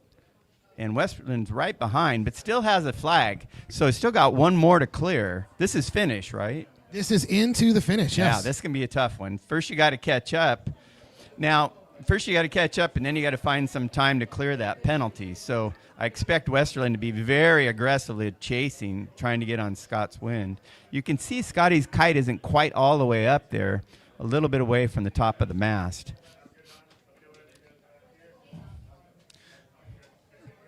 So Westerlin going to the inside, trying to get on Scott's wind to slow him down somehow. It's an almost impossible move. First, you got to slow the boat down and hope they make a mistake. Then you've got to get all the way to the finish line and drop your kite and then do a penalty turn before you finish from behind. It's a very difficult move. We're watching the third race between Scotty Dixon, Theo Westerlin. Dixon currently leading the race and leading here with 2 wins to none over Westerlin. A win here for Scotty Dixon means he is through to the finals and on to the Congressional Cup. About half a length left.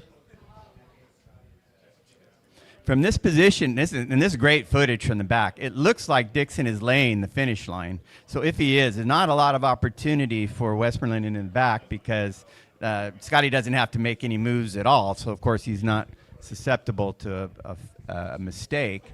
From here, it doesn't look as close. So it's possible he is going to have to jibe to starboard. They're sailing very deep. By the way, when he does jibe to starboard, he will have rights. So Westerlin will, again, be in a position where they're going to have to avoid Scotty. So here we go. At any point here, there should be a jibe. And there they go. There goes the pole. And the move over. Beautiful jibe to starboard and right of way right now. Not much Westerlin can do. Scotty's going to win this one, it looks like, by a boat length. All right, so on the pier, you need to get loud, folks. Your own Scotty Dixon has just sailed his way into another Congressional Cup. Give it up on the pier. Scotty Dixon, yay, the first into the Ficker Cup Finals here in 2026. Oscar Enstrom will still race this afternoon. He will fight for third place. Between the loser of the match between Christopher Weiss and Oscar Engstrom, Theo Westerlin, will be racing through to race for third place here this afternoon. We're going to go to a quick commercial as they reset up the race course. We'll be right back with racing action. I've got some friends from Ireland. They're going to grab the mic here shortly, Rory Finnegan and team. They'll be with you when we come back live from day number 3 of the 2026 Ficker Cup. My name is Dr. Karen Block. I'm a chiropractor athletic trainer. We've been working with the sailors and the Long Beach Yacht Club, especially with the Congressional Cup for the past 5 years. We are a brick and mortar on wheels, so everything here is everything we have in our office, plus some. So we have compression, which is a Normatec that we use, so it's nice to flush out the legs. We also have our hyperbaric oxygen therapy. So this is 1.3 ATA, this is a soft-sided chamber, but when you go inside, you lay in, and then we have the oxygen concentrator that's 90%. And so when you lay in, a little pressure and a little oxygen goes a long way, so it compresses. So it's kind of like the Normatec, but your full body. We also do soft tissue work. We do full body. We are chiropractors, but that doesn't mean that we do chiropractic at an event, because we treat chiropractic very carefully and thorough. So normally we do nerve tracing technique, which is our own technique that we do. So we trace nerves on the body. So especially with posture, we work on the neck and the low back, and we trace nerves. And so it's a different technique, but we have what's called shockwave over here. So this is acoustic. And what this does is it breaks up adhesions with vibration. A lot of people know what an ultrasound unit is. Well, this is ultrasound. It's times 100, and so it actually goes in and breaks up adhesions. Wonderful for chronic conditions and anything that you want to, like, we trace the nerve. Can do cupping, we can do IVs, it can do cold plunge, a class 4 laser. This is called a cutting edge. It's not a hot laser, but it works at 2 different wavelengths, one for acute and one for chronic. Good luck racing this weekend. We wish you the best of luck, and anyone at the pier, please come see us. We'd love to treat you.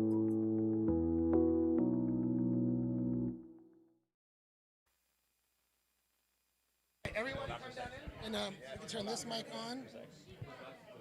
I'm going to introduce you guys. Come on in. All right, everybody. This is what we look like. Sorry. A little early. We are here in the booth now. Test one. With Rory Finnegan and Team Rory. Introduce your teammates, and I'm going to hand the mics over to you guys. Yeah, this is Jeff. We had him on trim this weekend, and Tom here is on main. Yeah, it should be good racing here. 18 knots, so it's breeze up. So I know this was not your first Ficker Cup. Tell us, you've been here before. What was different this year versus last time? How's the hospitality? What was your favorite food you guys ate this week? Give us some insight about the Irish team coming here to California. Yeah, the hospitality's been great. Food, tacos were pretty good on the taco party night. Really appreciated that. I just had 16 pieces of French toast, so yeah, it's pretty good. Two breakfasts for Jeff this morning. French toast, yeah. Well, we're going to have these guys call the next race, which will be a must-win race again for Christopher Weiss. Christopher Weiss versus Oscar Engstrom, right? You guys raced against both of them this week. Tell me some strategy against both racers. What did you guys learn? What are you thinking? What do you expect out of this next race? I'm going to hand the mic over so you can both talk here. Yeah, I think both the teams there, they got pretty good boat handling, so it's going to be pretty important there to win the start. I think it's seems like the right's favoring today, a bit of committee bias, so it should be interesting to see how this goes. Yeah, I think when the breeze comes up like this, Rory, boat handling really does come into it, especially at that leeward mark, and trying to get that kite down as quick as possible and get a good mark around it. You tell us a bit, Jeff, about you getting that jib in. Like, that's a big Genoa you got to get in around those marks. Yeah, it's a big sail. Today they're on the jib now, but yesterday we were on the Genoa, and it's a very big sail. It's tough to get in, and myself and Graham's not here now. He's the other trim on our boat, and our shoulders and biceps are sore today, to say the least. Yeah, it gets tough on the wheel, Jeff, as well. Like, the hands get a bit sore holding that wheel after a while. If you guys don't know much about sailing or whatever, but it's Rory has the easiest job on the boat as the driver. And I'd like to talk about that. So I like to take this from the standpoint that half the people watching know nothing about sailing. So I personally, because of my lack of knowledge, but also because I think it's important to your friends and family at home watching, I like to dumb it down a little bit just so they can kind of understand what's going on. Tell us what kind of positions there are on the team and who's responsible for what. I think, Rory, that's a good thing you can kind of share. Yeah. I know when I drive, you watch everything go wrong, and it's hard to manage any of it because you've got to keep your hands on the wheels. Look in the camera here. Let everyone know kind of what the different positions on the boat actually do. Yeah, I guess I go from the front. We have Noah, our bowman, at the front, basically. Everything to do with the kite in the front. The spinnaker, basically, the big thing that goes out on the downwinds. Noah's putting the pole up, making sure the kite goes up clean, hoisting the halyards and stuff. Then we got, coming back, we had Andrew kind of in pit, doing all the control lines for the sails, also tailing halyards, and then 2 trimmers in the middle, which is Jeff and Graham. basically that sail in the front there, grinding on that sail, bringing it in. Then you have Tom, who's on main, and also tactics. So we're talking away at the start, like what we want to do, what side of the course we want to go on, where we want to start relative to the other boat, things like that. And then I'm just back at the back of the boat driving, so it's probably the easiest job, yeah. So yeah, I think towards the front of the boat, we're pretty much headed in the boat, pulling ropes and trying to keep the sails trimmed well to keep the boat moving quick through the water. And as you move back, Tom is on main as well, so he be trimming the main, but the guys at the back, the steerer and the main trimmer, do a lot of tactic work, so they're seeing what side of the course is best to go, and maybe how to position yourself on the course in comparison to the other boat. Very cool. Well, I appreciate you guys being here. I'm going to have you stick around. You're going to call the next race. We're going to run to a couple commercials. We'll be right back. Someone up here in the loft, get these gentlemen a drink. I feel like the more we get the Irish liquored up, the more fun it's going to be. But seriously, it's so fun. So fun to have some sailors up here with us on the finals day. And next week, if any of you are still in town, we'd love to have you Wednesday, Thursday, Friday, any day you're available if you're still here. So I think Ryan, you're a gent. Jeff and the boys are heading to Vegas, I think. Put it all on red. Put it all on red. Okay, we'll be right back with the Irish team here. Stay tight. Racing will continue about 5 minutes.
Most match racers that I've talked to that have done both of those always tell me that the Ficker and the Congressional are the most fun events to do, and the Congressional is pretty much the biggest match racing event I think you can do. They have dinners and it's like a great, very cool yacht club.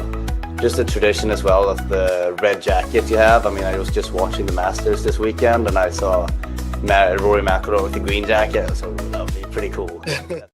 In championship sailing, there are no second chances. Every move matters. Every decision counts. Selling your business is no different. It demands precision, judgment, and the right partner to navigate critical inflection points when it matters most. Since 1998, Plethora Businesses has successfully guided hundreds of business owners through complex transactions with strategic results. Precision wins. PlethораBusinesses.com. Cole Brault, and I'm racing the 2026 Ficker Cup.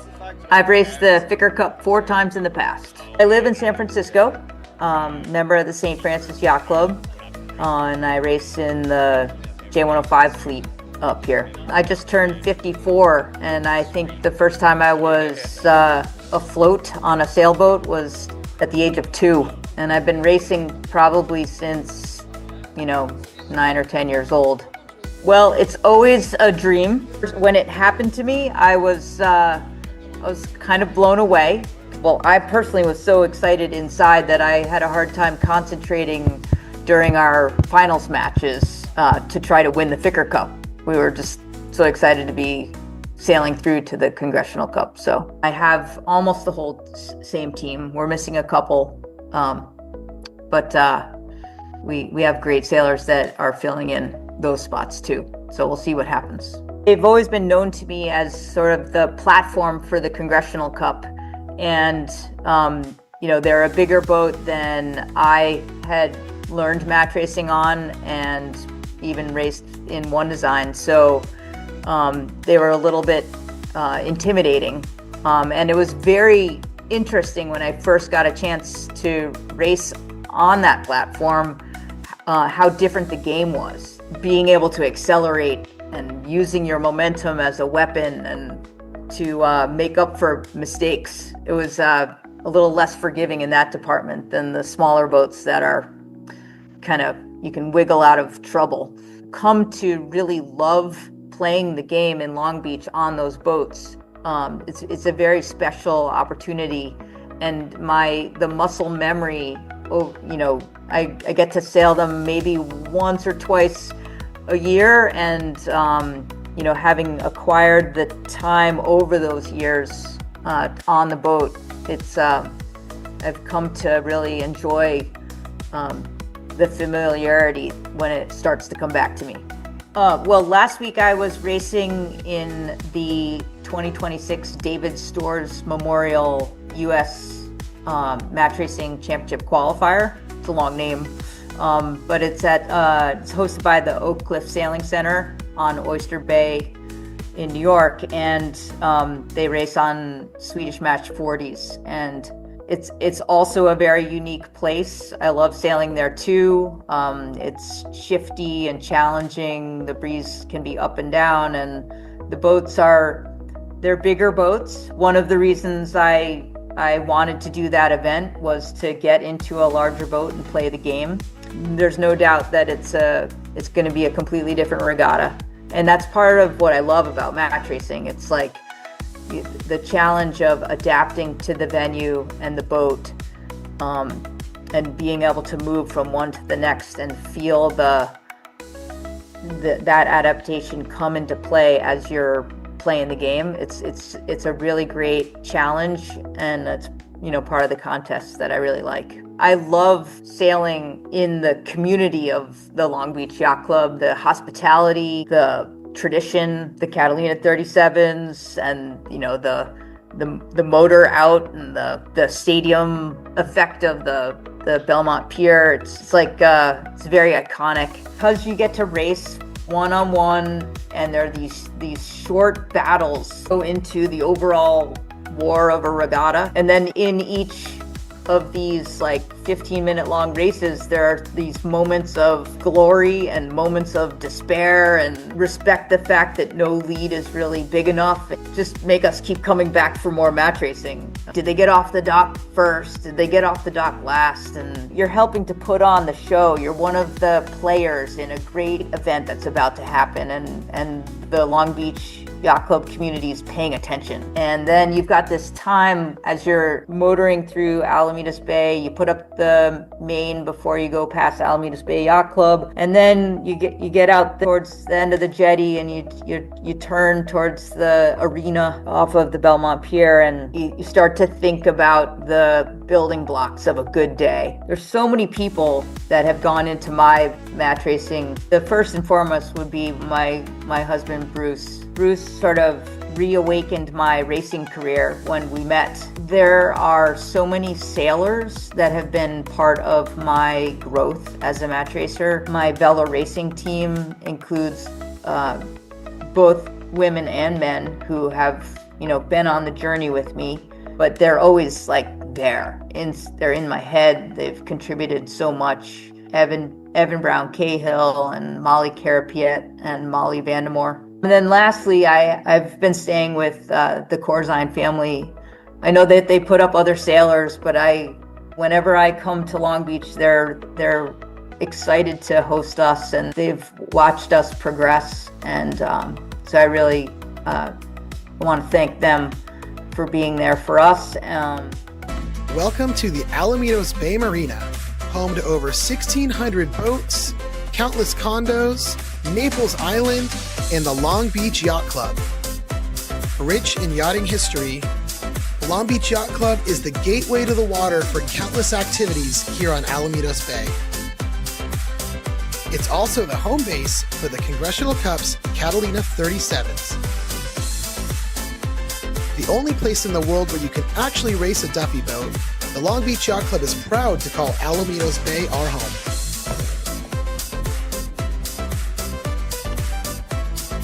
Just like we do for the Congressional Cup, we are happy to host yachtsmen from around the world and give them a small taste of what life is like here in Southern California, in Long Beach, on Alamitos Bay.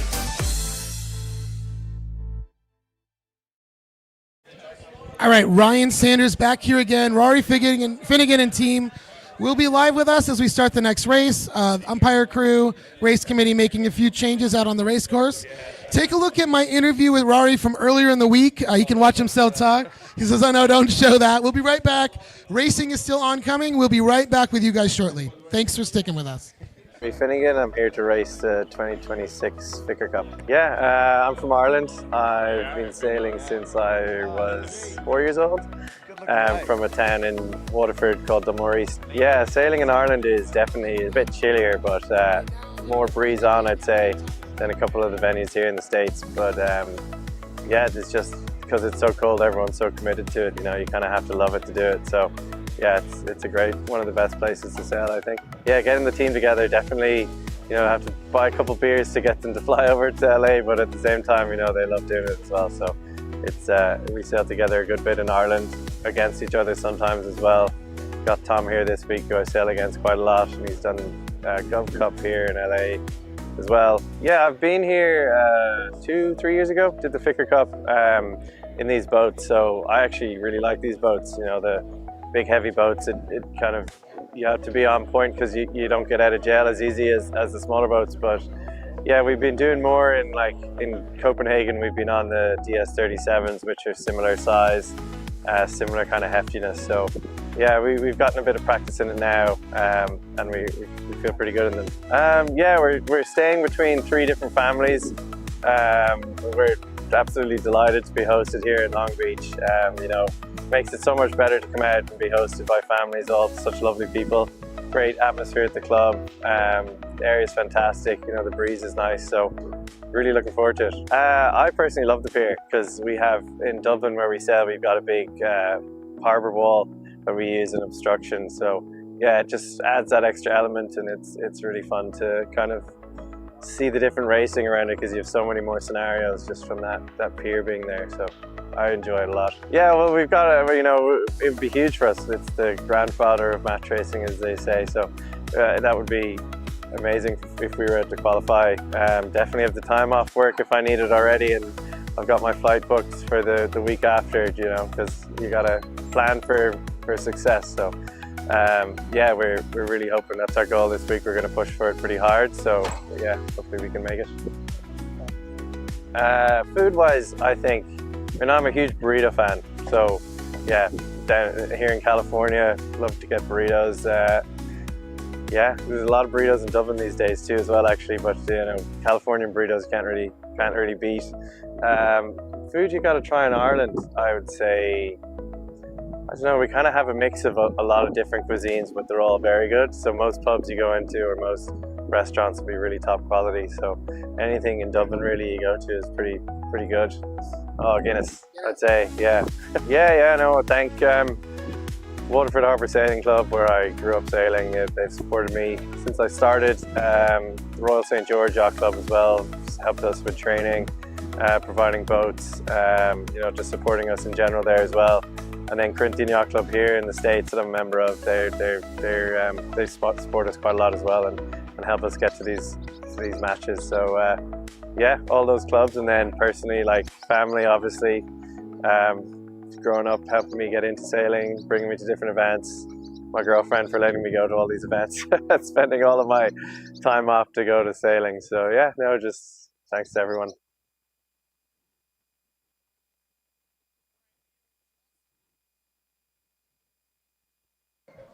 All right, we are just minutes away from our next start here.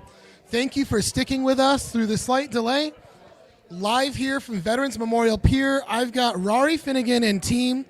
Rory, why don't you, where'd that other mic go? You guys have it over there, right? So why don't you guys tell me, I've been fortunate enough to take a trip to Ireland. What are some great spots that people should visit when they come out that way? Oh, I'd say Dublin now, going down to Dunleary is pretty good. But I'd say if you want to get a good visit in, go to Waterford. Just best county in Ireland, just top notch. Dunmore-East especially. I love my county. Yeah, loves and that's the southeast of Ireland, is that right? Where's Waterford exactly? Yeah, southeast, down the Copper Coast we call it, but sunny southeast as well. Just beautiful weather. It's never raining there. It's just glorious. All right, and you guys, I'm going to give you the mics. We're coming up right now on an entry. Cameron is in the air. Have fun, guys. Cheers, Ryan. Okay, we got 4 minutes here coming into entry. We got Oscar coming in from starboard here, and it's Wiseman coming in from port. So yeah, looks like he's going to get the low cross here. Interesting start location here, bringing the pier into play. Looks like should have some cool spectating here along the pier. What do you think, Jeff? Breeze is up here. Yeah, breeze is up. What are we thinking looking upwind, Rory? What side of the course are you thinking looking favourite? I think most of the week has been right, although the first day we had some lefts coming in, but it's looking more right here today. Definitely, I think you'd want to win the starboard side here. Even if it stays constant, you still want that starboard advantage, you know. Looks like a slight committee favourite as well, so... Yeah, I couldn't agree more. The committee boat maybe looks a bit favoured as well. What do you think? Yeah, that's what I just said. Oh, right, sorry, I didn't hear you there, right? I'd say now as well, like you'll be seeing, probably these guys are going to fight to push back with this breeze. They're going to want to control the start. Say you'll see Oscar turning up here now. You can't see him on the camera, can you? Oh, you can, yeah. They're behind the pier. It should be quite an interesting start now. They're just below committee ley line here, so Oscar should be looking good. I think there's about, 2 something left in time, so... This is so hard. What would you be doing, Jeff, here on the jib? Just sort of head in the boat, just pulling wherever you can. So yeah, my job wouldn't really be to think about that, Rory. But if I were to say, I think Oscar's looking pretty good right now. I think he's in the driving seat. He's on the ley line. He is windward boat, which he needs to be careful about. But I think he's making that line at the moment, so it's looking good for him. Yeah, definitely. I think you're going to want that right side, and he's going to be pushing back here. So I think he's happy just staying there, letting Wise just sit below him. So it should be, you see Wise tacking over here now. So they're going to try and fight to keep that right side of the start line and push back. And that's exactly what he's doing there with that tack. I think he's really trying to protect that right-hand side at the moment.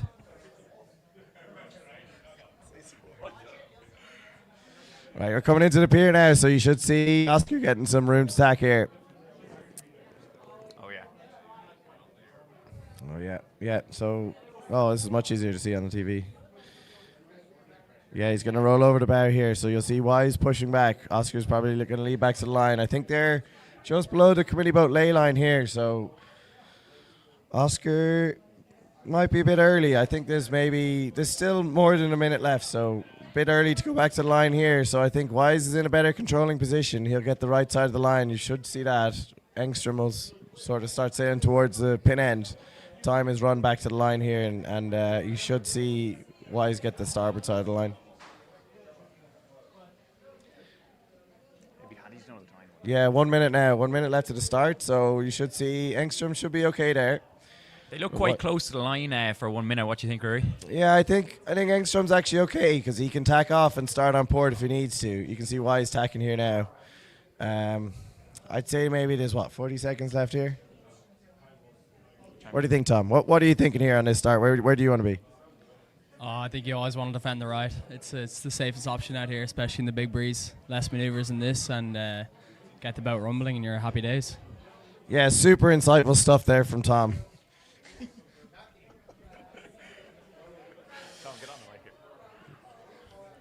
Right, so we're coming out to the start here. It's going to be a split. Wise is probably going to have to tack on the starboard, but to be honest, I think I'd prefer to be in Wise's position here, starboard side of the line, windward with a gap, so should be a nice start from Wise. I'd say start, yeah, win for Wise on the start there. What do you think, Tom? Yeah, you know what, Rory, I think it's all about going fast at go, the starboard advantage, being on the right side. Yeah, Wise is definitely in control here, I think. I don't think... Engstrom. I don't think Enstron will get the cross here at the moment. No, you should see... Oh, it'll be interesting to see if Wise hangs in there. He does have a good gap, so you should be able to hold him out to ley line here. I don't see Engstrom really pinching off Wise with that gap, but yeah, so you should see these guys sail all the way to port ley line. Engstrom will lead the tack back towards the windward mark, and I'd imagine, unless there's a big left shift coming in here, you should get the top mark first. So Rory, you're in Enstron's position here. What are you thinking? What are you trying to do? How are you going to get out of this jail lock he's in at the moment? I think at this point you're just trying to close that gauge. Best case here is just, I mean, if you can pinch him off, that's obviously the best case, but it's not looking like he will, so he's just going to stay as close as he can, be right on his tail, going around the windward mark, and then setting hoping for a better set and then just cover him on the downwind. I think that's his best bet here. It looks like they just got a lift here on starboard, so Way's position is getting even better here. Oh, much better, yeah. He's just going to hold him all the way to ley line. Take him all the way to Mexico. Describe what a lift means. Yeah, so lift, basically the wind's moving more to the right, so you see them start pointing closer to the mark as they get lifted. If they get headed, they start turning away from the mark, and it's generally better to tack. But yeah, lifts are going to help Wise, and headers are going to help Engstrom here. Engstrom definitely is closing the gap here, but I think he could be getting rolled soon enough. And why that is bad, guys, is because he'll have no wind and his speed will slow right down. Yeah, Jeff, you're really struggling with that kite, I think, when we were racing. I don't know what it was, but we were so slow downwind when you were trimming kite. Yeah, so trimming the kite is a tricky thing. You know, you have to be at one with your skipper, and communication is key there. And I think maybe that communication broke down for Murray there a little bit, but I don't know. Like, it'll be interesting one to look back on the videos, but yeah, okay.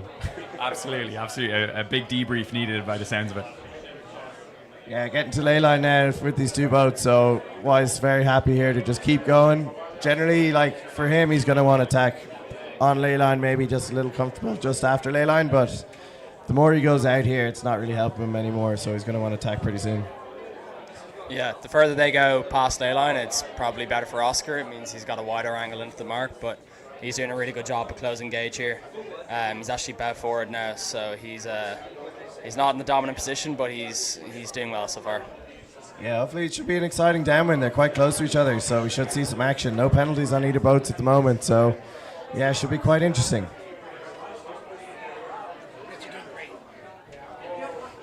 So tell us about your time here in LA, Tom. Anything you found exciting? Some sort of hot dog thing last night or something, was there? Yeah, well, what did we do? We tried out all the hot spots, In-N-Out Burger. Went to the beach.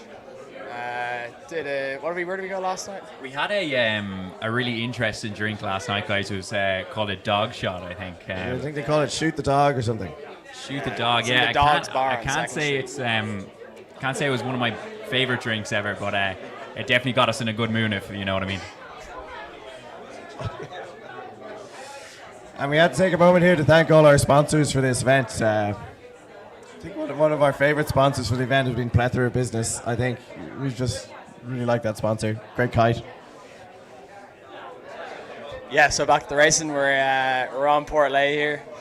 It looks like they both overstood it a little bit. So you got Wise leading in there, the boat in front. Oscar's 2 boats to windward there and a bit back. But it'll probably all come down to this hoist. I reckon Oscar, when they get closest to the mark, will close that gauge right down into Wise. So all stuff to play for. Yeah, so a key thing around this mark, guys, I think, is for Enstron trying to get clear ahead and out of cover. So as long as he doesn't sit behind the boat, he'll have fresh air and he should be able to match him for speed and win it down to the bottom mark.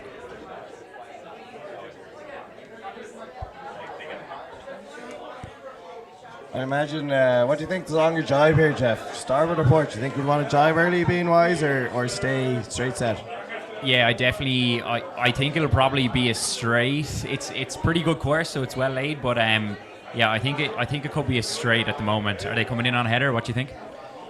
Yeah, so we were talking about this all week. Kind of jibing early gives Wise the ability to get his breeze out in front. It's got a bit of a twist there in the kite, so should give Engstrom a good chance to get back at him here. If he gets a good set, he should be all good. He'll be all over Wise. Wise needs to drop the halyard here and get rid of that twist. Yeah, so Wise here has got a bit of a wine glass, as you can see. That crew needs to drop that halyard. That's just not gonna come out unless he drops that halyard a little bit.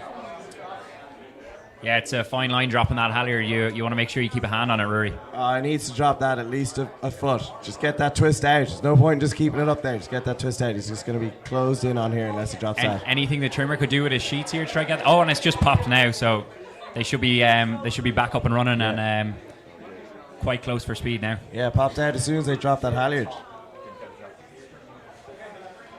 Did he have that drop the whole time?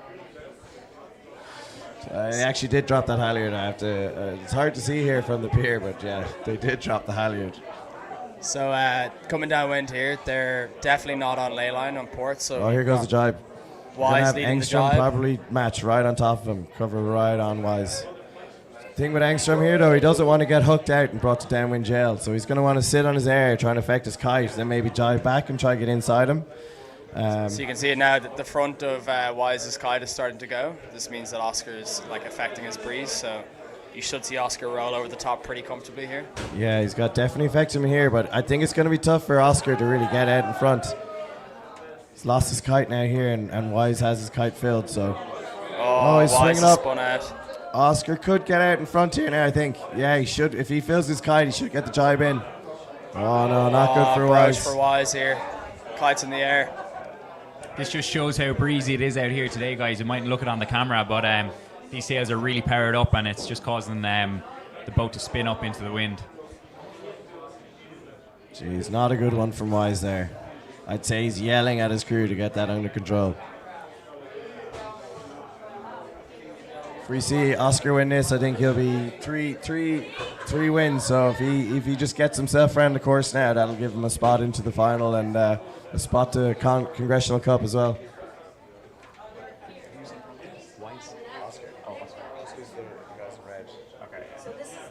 So we got Oscar around in the leeward mark here. What do you think, Tom? Was that the right mark? Yeah, I think it's less manoeuvre is probably the better here. I think Wise will probably jibe here and go with a turn. So it's his only option. You'll probably see Oscar tack off pretty soon to match.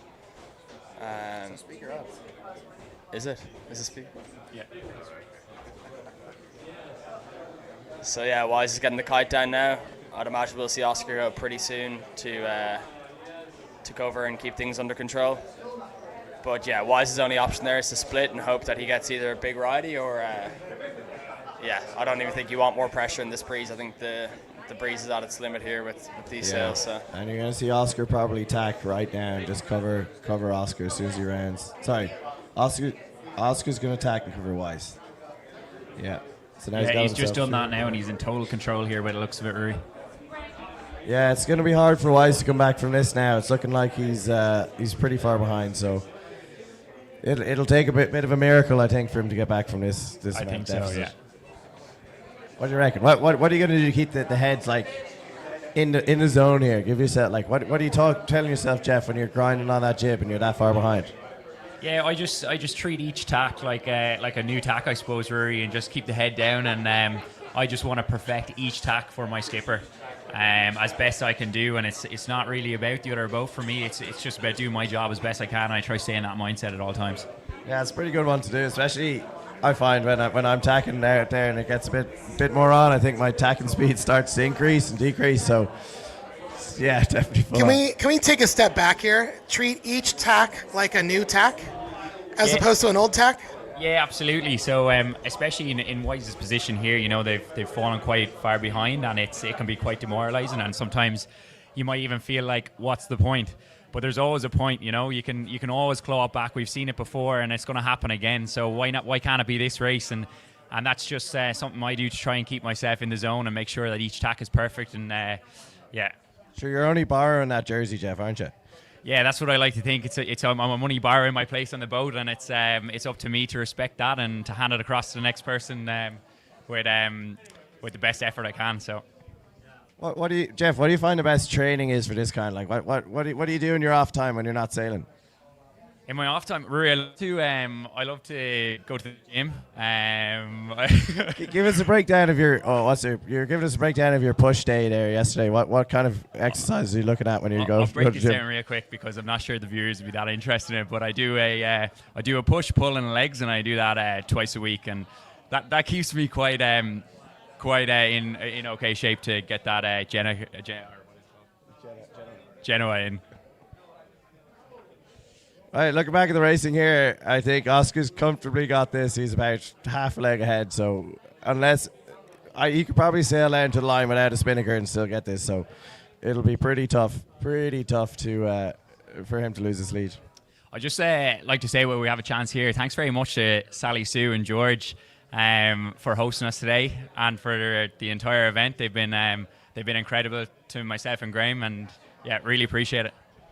Yeah, just on the back of that as well, also shout out to Paige and Tyler for letting us letting us stay at their house as well. Like the hospitality from the members here has been fantastic. I just see a comment coming in here from Peter Fagan, one of the guys at home in Ireland watching on here, and so thanks for the support, Peter. Can't wait to see you next week. It's always great to have such big fans like Peter. He reaches out all the time and tells us how much he loves our sailing. It's just great to have such a good fan like that. At home, it's probably late enough in the evening at home right now. Half 9 at night, so Peter's probably sitting down on a Sunday evening watching a bit of match racing. No better way to spend it. And I think it's so cool that we can share this with the world live. It's afternoon. We're going to have a whole afternoon of fun. He's getting ready to go to bed, but he can lay up on his phone or computer, whatever he's doing, and watch this. Maybe it's on the TV. So thanks, Peter, everybody at home watching. It's so great to share this. And thanks to my new Irish friends here. You guys are killing it on the mic. Yeah, thanks for having us. Ryan. Yeah, we must bring Peter out now when we get back home and teach him a few things that we've learned out here, Right, back to the racing. So we got Oscar well ahead here on the run to the finish. It looks like he's going to lay on port, so no jibes needed. Very safe. Great insights from Tom.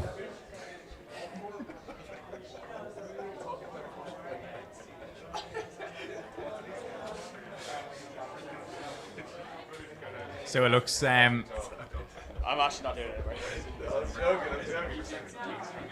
Yeah, Engstrom here coming down to the finish line. So it's looking like he's gonna get his ticket to the final here and his ticket to the Congressional Cup after this win. So when he crosses the line, let's hear a big cheer for Oscar.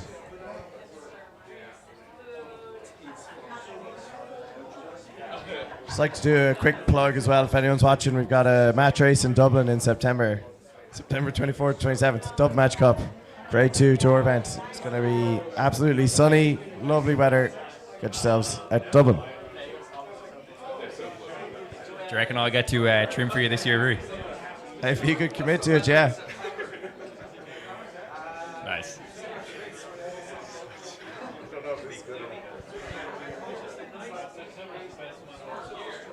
Engstrom clear ahead here coming into the finish, so be sure to give a good cheer when he crosses the line. All right, folks, coming in now, Oscar Engstrom. He's just a few boat lengths away from his first ever appearance in the Congressional Cup.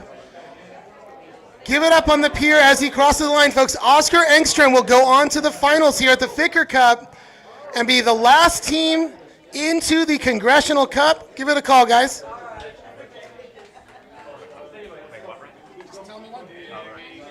Yes, that's Oscar through the line, getting a spot in the Congressional Cup in the final of the 2026 Ficker Cup.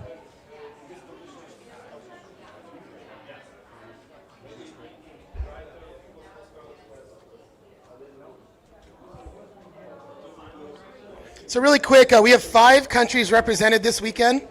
2 teams out of Sweden, an Australian team, a Polish team, 2 American teams, and of course the Irish team who's here with me now. You guys recognize some of these names that are commenting?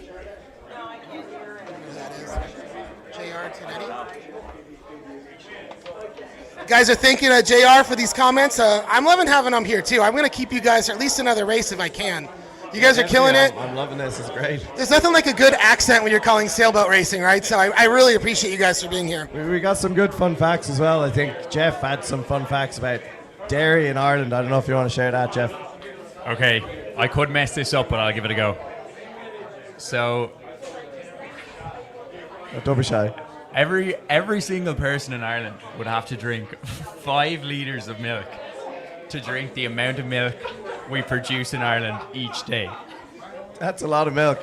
Yeah, we produce quite a bit of milk. Nothing on the US now, in fairness, but we are quite a small company, or quite a small country, so it's pretty impressive for us. It is, yeah. You'd be doing a bit of milking there yourself, Jeff, would you, when you're at home? Yeah, so I do spend quite a bit of time on the farm milking whenever I'm not sailing, and it's great to get a break from that at the moment. And all right, so down on the pier in the middle of the screen there, the lady in white, Julie Snow. Julie, we're watching you from out front. Team Liros is into the finals. They will be here for the Congressional Cup. She's the host family for Team Liros and Oscar Engstrom in team. She's so excited. Is that Jack next to you? I think that's Jack. He's so tall now. That's so funny. So Julian, Jack, and family, congratulations to your team for making their way to the Congressional Cup. All right, so now, we know there's going to be a party tonight, but it's time to do some business. Let's take a look at our teams going into the petite finals and the finals. Taking a look here, battling for third place, Dark Horse Match Racing, Chris Weiss and team against the Cougars, Theo Westerland out of Sweden, but currently living on the East Coast. I think it's South Carolina is where his school is, so pretty cool to have him here in America with us.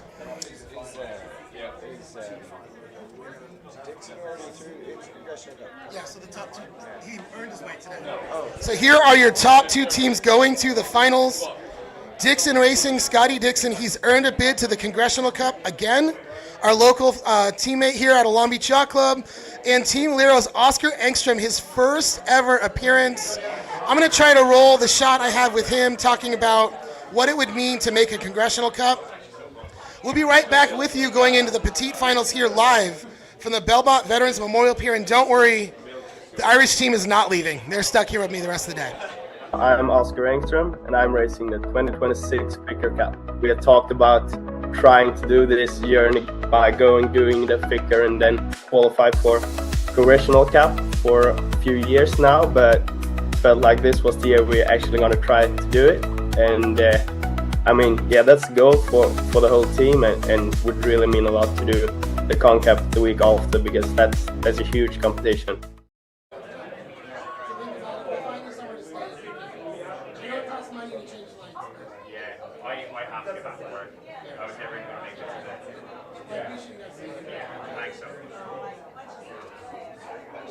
Hi, I'm Christopher Weiss, and I'm racing the 2026 Ficker Cup. Ficker Cup brings the top international competition all to Long Beach Yacht Club. First off, it's a beautiful venue, so that's something that's great about Long Beach. The club is super welcoming and always puts on a good show, so we really enjoy being down there. Very big opportunity and exciting time if you're able to win the Ficker Cup.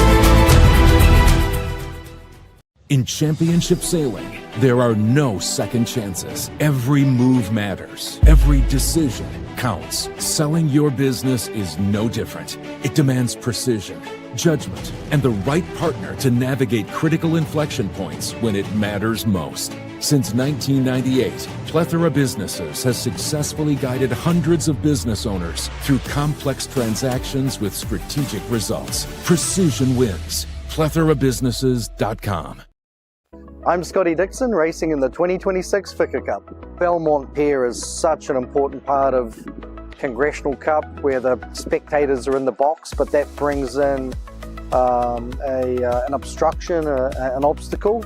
Sailing there with friends and family, and just, you know, people, supporters cheering us on, and to be able to hear that is very unique, very special. The 2026 Ficker Cup is finally underway here in Long Beach, California, live from the Belmont Veterans Memorial Pier. Teams completed their weigh-ins. The volunteers of Long Beach Yacht Club worked tirelessly to provide a great event for 8 boats to race with teams from 5 different countries. After a quick breakfast burrito, it was time for the teams to hit the practice day and get to work. Friday morning kicked off with a sailors meeting, and the teams hit to the water, ready to race and provide a show for everyone to see. Nicole Brault, Tom Pico, and the rest of the field had fun on the water with strong breeze all day long.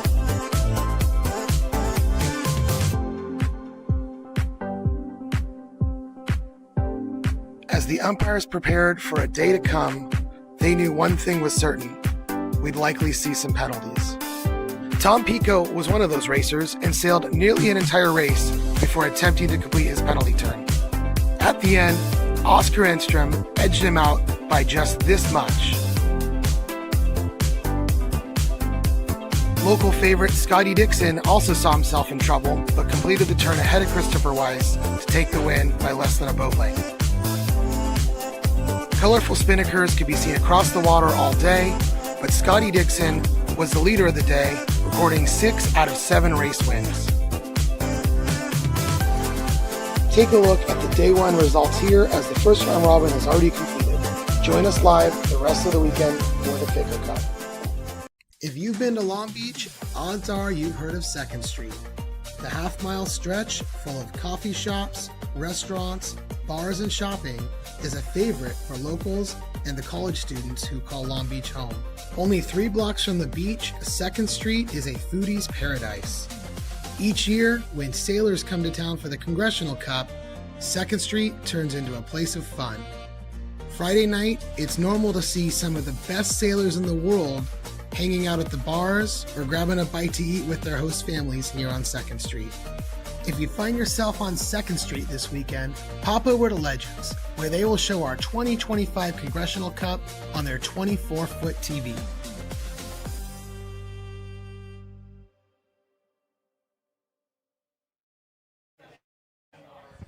Oh, I still got this graphic up, excuse me there.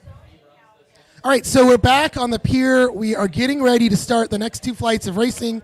We are going to see in our petite finals, Theo Westerlin versus Christopher Weiss. That will be for 3rd place today here at the Ficker Cup. I don't know if you see my 3. 3rd place, Christopher Weiss versus Theo Westerlin. That will be starting shortly, and immediately following them, we will have our fight for the championship here for the Ficker Cup. Local favorite Scotty Dixon versus first-time Ficker competitor Oscar Engstrom. So this is going to be so fun to watch. Oscar is so pumped. Congratulations to all the other teams that were here this week. Nicole Brault, her Velo Racing team, they're up here with us. I'm hearing them cheer downstairs. Thanks, guys. Again, Theo Westerlin, the Cougars. Chris Weiss, Dark Horse Match Racing. Patrick Zabroya, who's up here somewhere. I'd love to bring you on camera if you have a minute, Patrick, with YKP team. Rory Finnegan, of course, doing the call here. He'll be back in a couple minutes from Kraken Racing. And Tom Pico from Match 2.0. But with me here for a minute, I have Patrick Zabroya, if you want to take that mic. Patrick, come on the camera. Hello, how are you? My new Polish friend. I really have never met someone from Poland, so I'm proud to know you. We shared a drink together last night. Tell everybody, how has your experience in California been? Yeah, it was a wonderful time for us. Great venue, great people, great boats.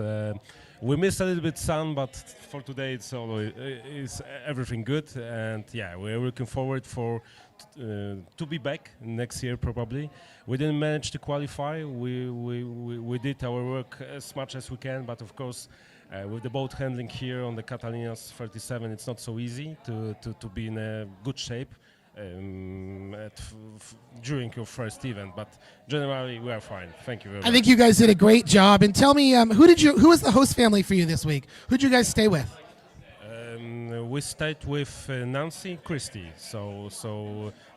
Christy and Brooks, the second, the third, and Nancy house. Awesome. Thank you for them for housing you guys. And yeah, thank you for hospitality. It was great. Of course, tell me, how long did it take you guys to get here from Poland? Oh, altogether about 15 hours. So we take a car from Szczecin, our home city in Poland, to Berlin, then from Berlin airport to London, and from London to Los Angeles. Great. So thank you for coming out. I know you're going to make the most of your trip here out west to California. Where are you guys headed the rest of the week? I hear you got some fun planned. Of course, we planned the return in the middle of the week, but generally we would like to visit some places. For sure Vegas, but we enjoy Los Angeles as well, and Long Beach as well. My team members are now on Battleship Iowa board, I think that they have a good time there. They're just off to the side. When Cameron gets the drone up, we'll try to show what it looks like over there. Just on the other side of those cruise ships over in San Pedro. Tell me, what was the best food you had this week? What was your favorite thing you got to eat? we didn't establish this question before. Come on, I think the pasta party was nice in our but we've got the entry there. Yeah, you have to watch it because I think that's a petit final now. Yeah, pasta in our host family. Awesome. Well, thank you so much for coming. We really love hosting you guys from all over the world. And it's like I said, I have a new friend here from Poland. Thank you, Ryan. Thank you so much, and good luck with your racing. Well. We'll see you next year when you come back, I hope. For sure. Yeah, and if I make it out that way, I'll be sure to look you up, give you a call. Thank you so much. If I can get my my friends from Ireland back on the mic. We are just in the pre-start now. Christopher Weiss versus Theo Westerlin in our petite final match. Yeah, and we'll keep you for a bit. Patrick's going to stay with us here. I don't know why I keep calling you Peter. So this is our petite final matchup here. Dark Horse Match Racing versus the Cougars, Theo Westerlin, Chris Wise. There's some bragging rights here. We're gonna see how the Irish and the Poles speak to each other. If you guys can communicate well or not, like we'll get each some other, insight. so no problem. Here we We go. like beer together. Right into this pre-start for the petite finals. So yeah, so we've got the press touch here, and on the Christopher Weiss is on the yellow. So I think that he's in a good, strong position here now. What do you think, Ruari? I think so. Yeah, his goal is just to keep. Who's he against there? It's against Weiss against Westerland. I think he's just trying to keep Westerland over to that side of the course as long as he can. And now it's wind year, kind of. You don't really want to get. You don't want to stay too close to him there because you kind of want to make sure you stay in control. There's a lot more potential to fall into him there as windward boat, isn't there? Yeah, definitely. You are right. I think that he decided to split a little, to go his own way, because I think he was too close a little, just to not to give to be given a penalty. But he's fighting now. I'm not sure the tack now and bearing away, but it's not enough to block the opponent on the starting line. Yeah, exactly. And I think what do you think when you come into this line? Like, what do you think? What would you want to as a start here? Well, in these conditions, probably all of the people would like to have race committee vessel and the starboard, so the right hand side.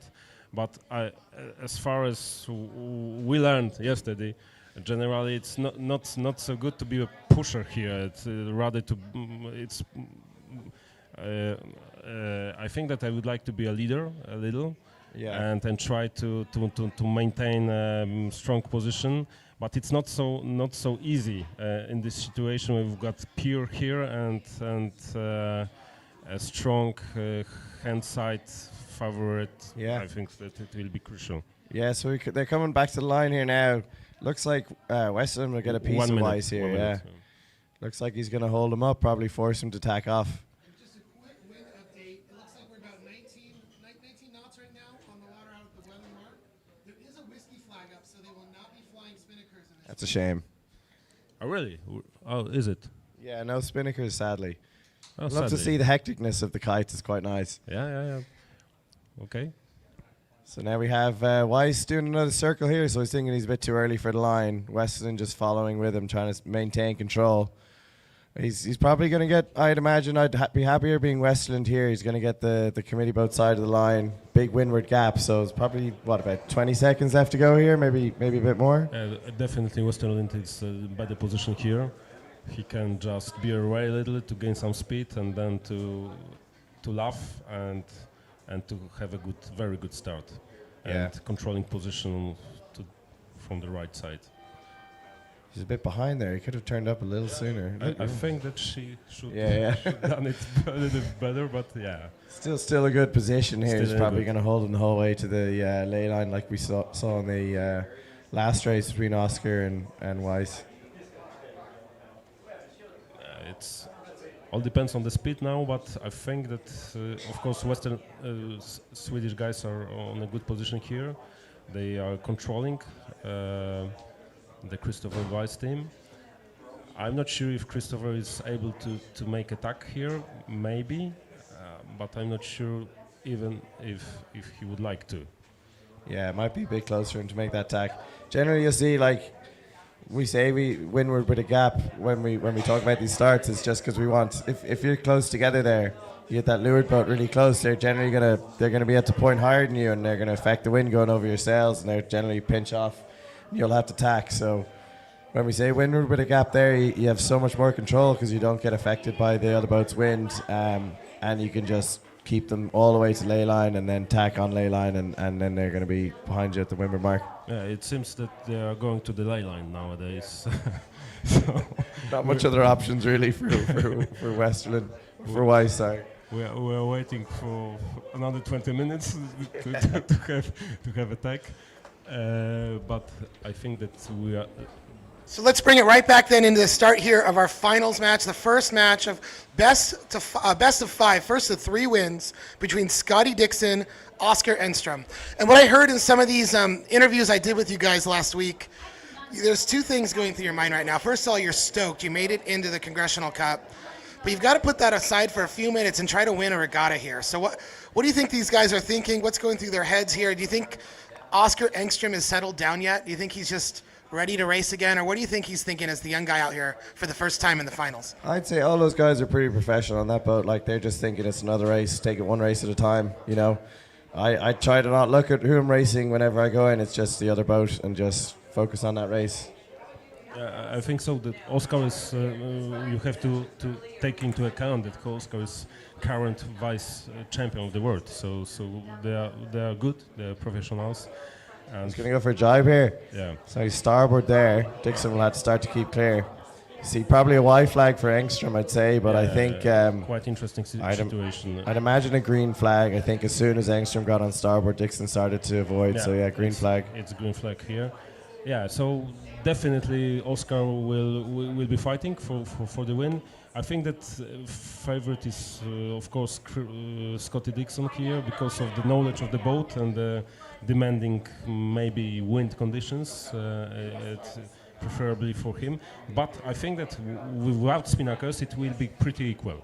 Yeah, definitely. I think you're taking away a lot of the boat handling there without the spinnakers, so downwind should be a little more tame than the last couple of races, unfortunately. But hopefully they can still get some good. And something I'd like to ask the 2 of you. We see Steve Flam on the back of Scotty Dixon's boat. He raises his flag when he wants a call from the umpires. How involved are you as a skipper? I have to imagine you can't even think about that. You have to trust your tactician or whoever's job it is to ask for those penalty calls. How do you manage that when you're on the water with them? On this kind of boats, you've got the tactician that generally he's in the fire, so generally he displays the flag. So we are not engaged as a helm probably in posing and protesting something, but on the other boats, we used to be focused on flag as well, so it will be complicated. For example, J80s, probably you are protesting as a helm. Yeah, definitely. So we're coming in a minute left here to this start, and I think they're both very high in the box here. So I think Dixon's in the controlling position here, really. He can just time his run back to the line. I think Engstrom's going to struggle really he's going to be struggling to get ahead of Dixon on this start line. What do you think? Yeah, I think so. He put his head out, probably. Dixon's lost his hat. I think it's fallen in the water. Unfortunately, he'll have to go get that later. Yeah, it's a very stressful situation for all the crew, probably members. But yeah, he's in the controlling position. He's fighting for the race committee vessel. I think you've got 30 seconds to go. Yeah, he's in very strong position now. Yeah, Engstrom's probably just going to have to follow behind him at this start, fortunately, and then he's going to try and probably engage in as much tacking as he can, try and make Dixon make a mistake on the upwind, but yeah, it should be Dixon with the win on the start. Inside of 10 seconds now, so Dixon has just destroyed the start. Yeah, we call that a slam dunk start. Yeah, very, very good start for Dixon. It's a wonder why Engstrom came so high in the box there. Ley line for the committee boat's pretty much at the end of the pier here, so he kind of put himself in a hard position to get back to the line when Dixon started leading in. Maybe first blood for Dixon. Yeah. It's going to be hard for Engstrom now. Dixon's just going to sit on him the whole way upwind here. Every tack you see, Dixon will just match it. So they're going to have to try and out-tack them here somehow, but they're going to be in the dirty air of Dixon the whole way up, so it's going to be tough. In fact, I'm watching another pair. It's quite interesting situation because we've got no spinnakers and speed are very equal, and there are so many places to fight during the downwind legs that it could be interesting for both of them. Yeah, the other race going on looks like they've got a tight race going on there. Yeah, we see them in the background there. Looks like the number 6 boat of Christopher Weiss. Leading down here, remember, no spinnakers currently, so you will not see the colorful sails. A little bit of a disappointment specifically to our sponsors. I think I should mention them either way. Christopher Weiss racing with the Farmers and Merchants Bank spinnaker down below currently. And Theo Westerlin with the American Integrated Services spinnaker, unfortunately not flying due to the heavy winds, but thank you so much to our sponsors as all the boats cross here in the middle of the race course. Yeah, I'd say that the barmen are definitely happy that there's no spinnaker. It makes it a lot easier for them. They just have to stand there on the bow and look pretty. Definitely, yes. It's like this. Who's leading now? It's like Weiss, I think. Weiss is over the top of Westerlin there, but it's hard to tell. Over the top, but yeah, they're not overlapped. So if I were the leading boat, I would prefer the right hand side, so the right mark. I'm not sure if they know. Yeah, I don't think you'll get to that zone before. So I think it's a mistake. Yeah. What do you think? I think so. I think the right hand side has been paying so much, and he was clear head. Yeah, he should. Yeah, and he lost right side and starboard on the first crossing. Yeah, we'll see what happens when they come back together here. But I imagine Westerlin will probably have a piece of Weissman. I think that right gate or left gate, as you look down from the upwind mark, is definitely the favoured one there, and you get the starboard advantage coming back. So you have all the rights when you meet again.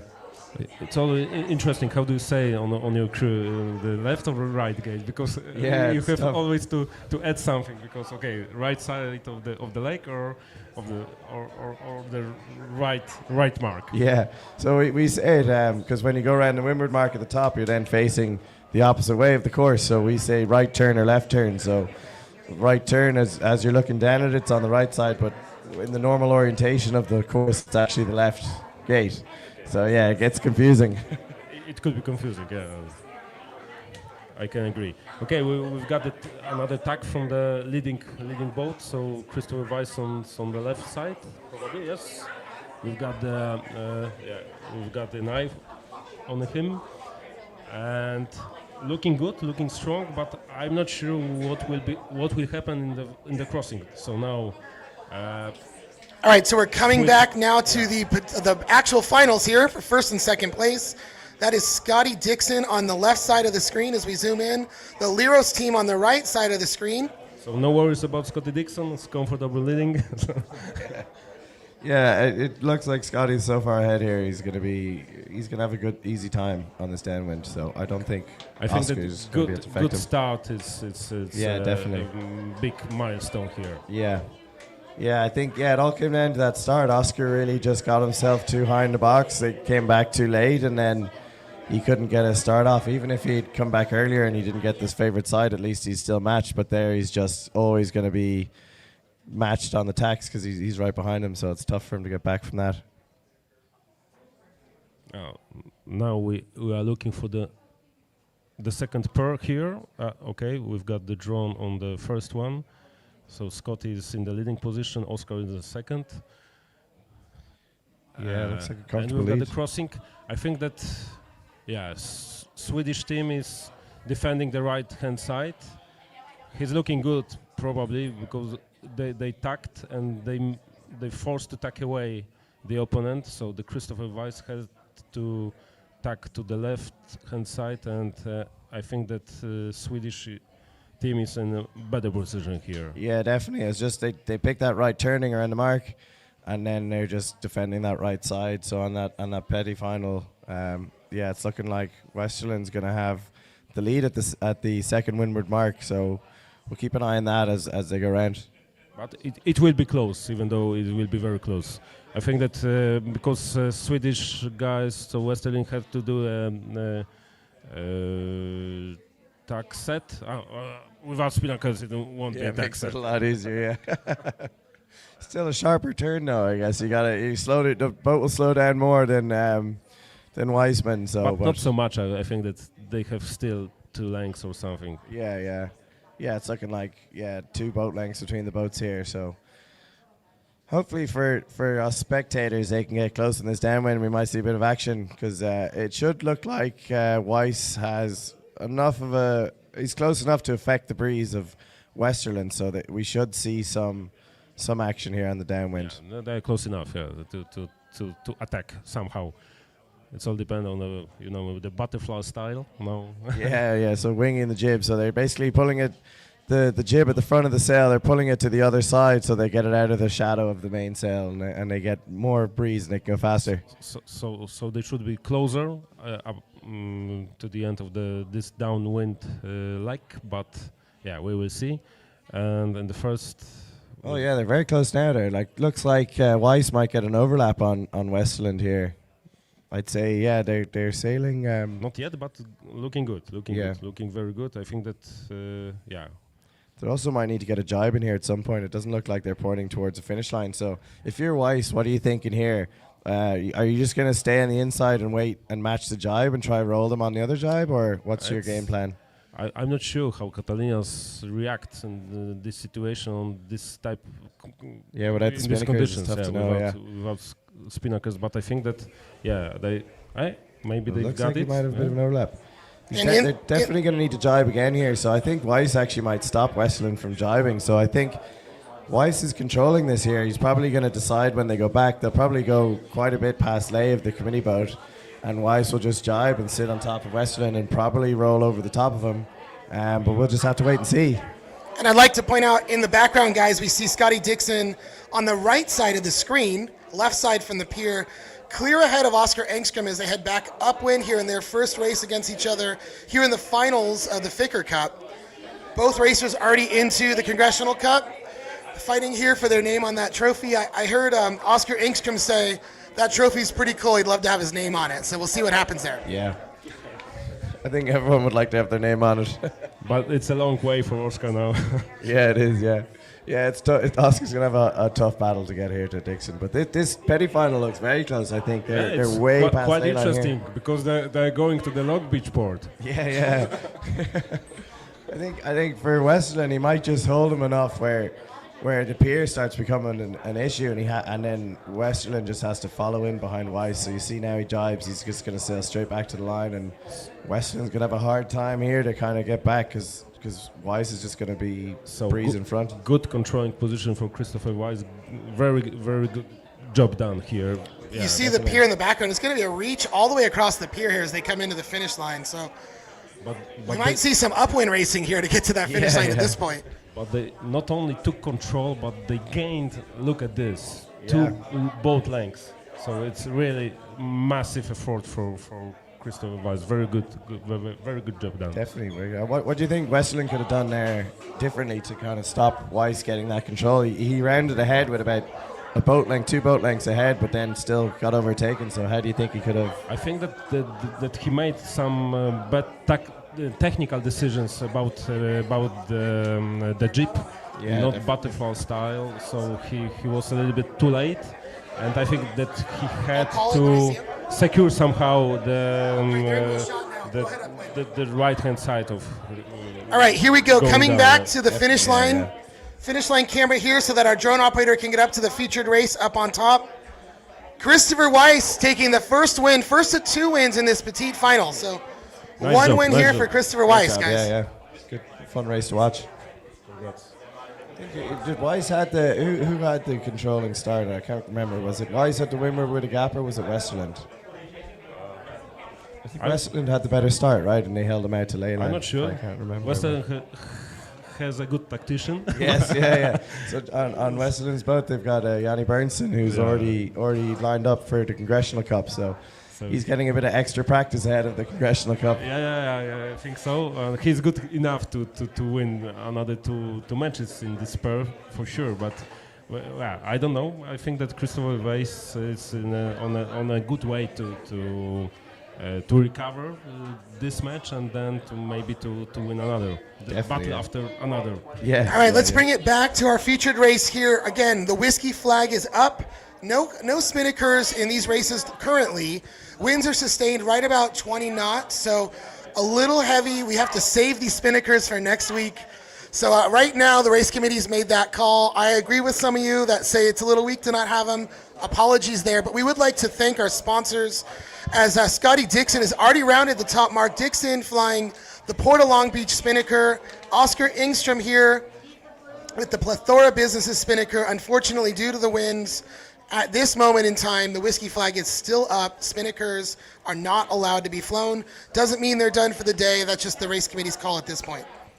Yeah, definitely. And there's just a comment on the YouTube here asking if using the spinnaker poles as whisker poles in the jib. I believe that's illegal because it's not the proper use of the pole. So no, they're not allowed to use the spinnaker pole as a whisker pole in the jib.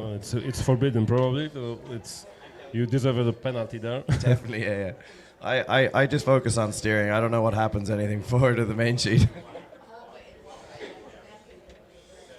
So yeah, we have flown these spinnakers all weekend up until about an hour ago, maybe half hour ago. The wind just started to pick up, and it's expected to fill in even heavier. So race committee makes a safety call for the safety of the racers. I heard you guys in that last match commenting you thought someone went overboard. So I know they did not, but we want to take care of the safety of the racers first and foremost, the boats, the sails. Obviously, we would love to rep the sponsors as we've been doing. We've got next week for that as well, but great call of the race committee. They're the experts. They've got all the current wind conditions. They make that call.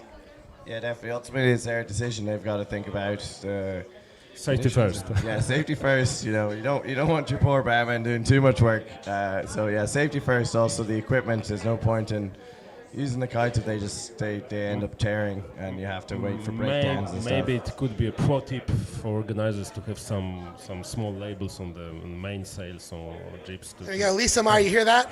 Have some sponsors there. Patrick over here says a pro tip. Let's put some sponsors on the main sails next year so that we have them in case. If the winds is up the 20, over the 20 knots. Just in case, right? Yeah, just in case. Great idea. A marketer at heart. Well done. So we have Scotty Dixon coming down here to claim his first victory of the final series. So that'll put him on 1 win and a first to 3 final. So Oscar having to come back now and win some more. Not a must win in the next one, but he's going to want to put a point on the board pretty soon if he's going to want a chance at winning this Ficker Cup. I think that he will be fighting, so it's not the end for sure. Definitely, yeah. But first point goes to Scotty Dixon. Yeah, congratulations, Give it up on the pier, folks. You're on Scotty legend. Dixon up 1-0 over Team Lee Rose. Well deserved here. Too many beers last night. All right, these guys are going to step out for a minute, catch their breath. Thank you so much, Rory Finnegan, Patrick Zabroya, for speaking here at this first race here in the finals, petite finals. We'll be right back here in a moment with more racing action live from the Belmont Memorial Pier for the 2026 Ficker Cup. Final day of racing. We'll be right back. I am Theo Westerlind and I'm racing the 2026 Ficker Cup. I grew up in Gothenburg, Sweden, and actually our season ends pretty much around like middle of the fall because it gets very cold. So I used to have a camp every summer where we went to Marstrand and you had to wear your full dry suit, and it was always like almost freezing Celsius. Like it was super cold and always windy. I'm going to school here in Charleston. I'm studying marketing. Put down the team name as the Cougars, which is pretty much the college I go to, College of Charleston, where a lot of people on my team are either alumni from there or live here at the moment, and that's the team I represent usually in my college life, so that's the team I have for now. We'll see if that stays, but the Cougars, yeah. I came here mostly for the sailing team. It's been a great time, some nice heat compared to Sweden, and yeah, it's great over here. So I have a Cavapoo called Bruma. This is in Sweden though, so I haven't seen her in a little while. But I do have one dog, yeah. I've never sailed in Long Beach. I did the Gov Cup last summer, which is, I guess, not too far away, which I love. California in general, sailing there, just being there on the Highway 1, it's like perfect temperature at all times, and it's yeah, I love sailing there in general from the few times I've been there. But I would say most match racers that I've talked to that have done both of those always tell me that the Ficker and the Congressional are the most fun events to do, and the Congressional is pretty much the biggest match racing event I think you can do, especially with everything I heard you guys do at the club around it. Like, you have dinners, and it's like a great, very cool yacht club. Just a tradition as well of the red jacket you have. I mean, I was just watching the Masters this weekend, and I saw Rory McIlroy with the green jacket. So that would be pretty cool. What would it mean to you if you were able to finish top 2 at the Ficker Cup and earn your way into the Congressional Cup? What would that mean for you and the team? I mean, that would be absolutely massive. I mean, I love how it's set up with the Ficker and the Congressional, that if you do well, you get to stay there and go for the really cool event, the Congressional. So that's like always been a dream of mine. I mean, I know there's like 4 big match racing events, but with the Grand Slams, the one in Sweden, Marstrand, that I've done before, the Match Cup, but I feel like the Congressional is what I've heard. It's the biggest one, and everything around it that you guys do seems just awesome, and the host families we get and everything. So just if I could somehow, me and my team could get to the Congressional, I mean, that would be massive. Probably one of the biggest things for me in my match race career. For me, I mean, this is by far the biggest boat I've sailed with the biggest crew.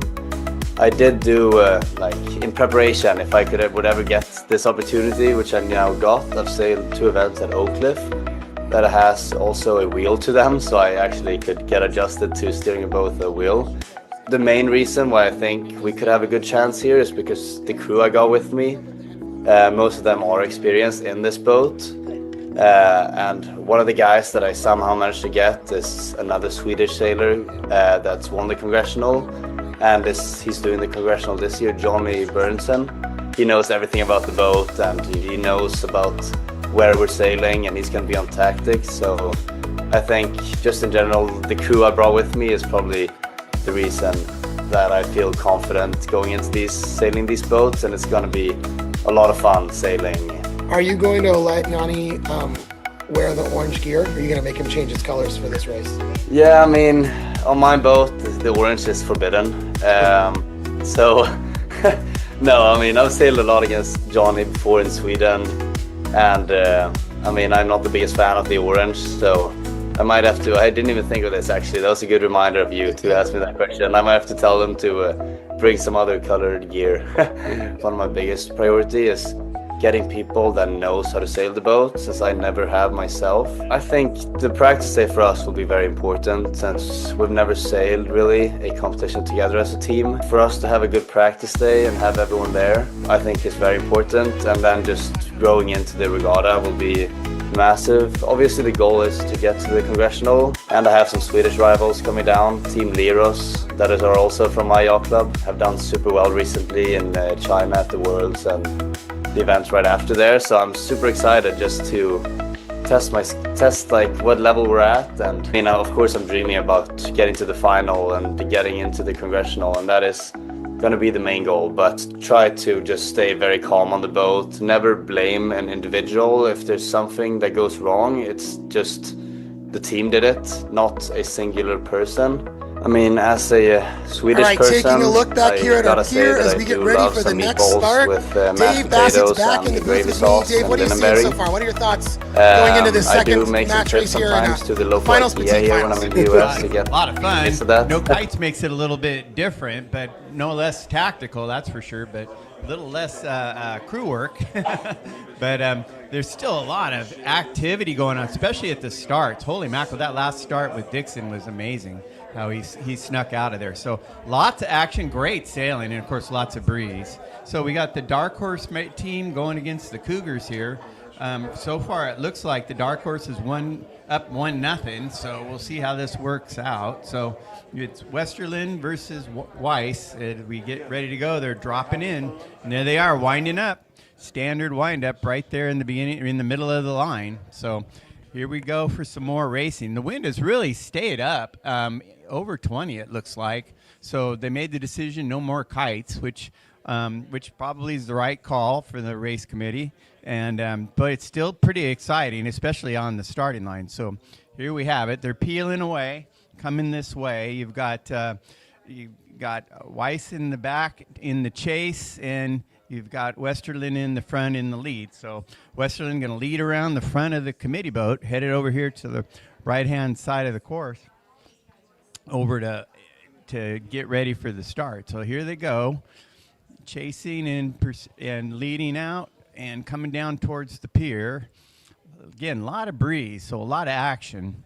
As they come in here closer, you can see trying to keep ahead, maybe get lucky and get a penalty put on the other boat. So as they run down here into the side, Westerlin stays on starboard and comes up, and coming this way still is Weiss. So again, very breezy. So well, here they come. Now they're going to come together. We'll see what happens. Weiss on starboard, and there goes Westerlin over to starboard and leeward. You're trying to keep Weiss away from the starting area and just kind of hold him out if he can, and at the last second fall off and head down in there to the start line. Still a little bit of time, so it's a pretty tall order this early in the count. So both of them wound up. Weiss looks like he's starting to move, and he is, and they've tacked over. Westerlin now on a port, Weiss on a starboard, and they'll go at each other again, see if they can get a vulnerable spot here and get a call. Here comes Westerlin this way, and Weiss is pursuing. Oh, here comes Westerlin down on the starboard.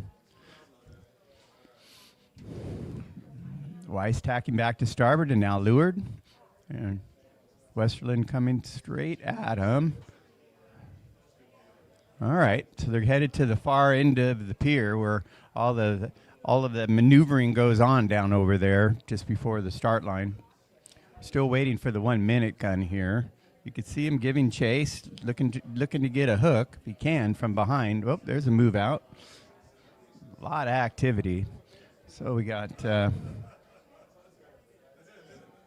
there's 1 minute. So you hear the 1 minute gun. So Westerlin on a starboard is going to move out towards the line. And Weiss has come in. He's headed towards the pier. Now tacking. Oh, Westerlin came back. They're both trying to work towards the weather end, towards the boat end of the line, trying to get to the inside.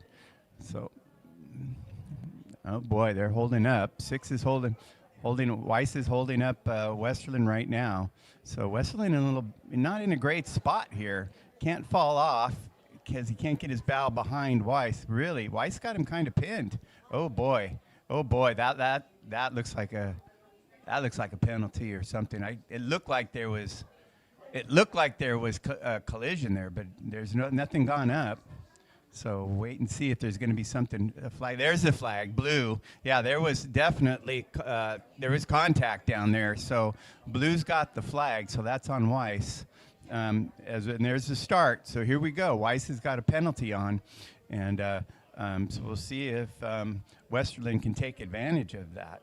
Westerlin is below on the start line. Weiss has the better start, so away they go, and there goes Westerlin over, but of course Weiss is going to cover. Off they go towards the weather mark. Boy, they just got pushed right down into the other boat, and couldn't get out of it. So ended up a really slow collision, which eventually ended up with the penalty on Westerlin. So on Weiss. So away we go. Weiss in the lead, a nice big lead, very comfortable, and just probably going to cover all the way up to the weather mark. No need to do any more than that.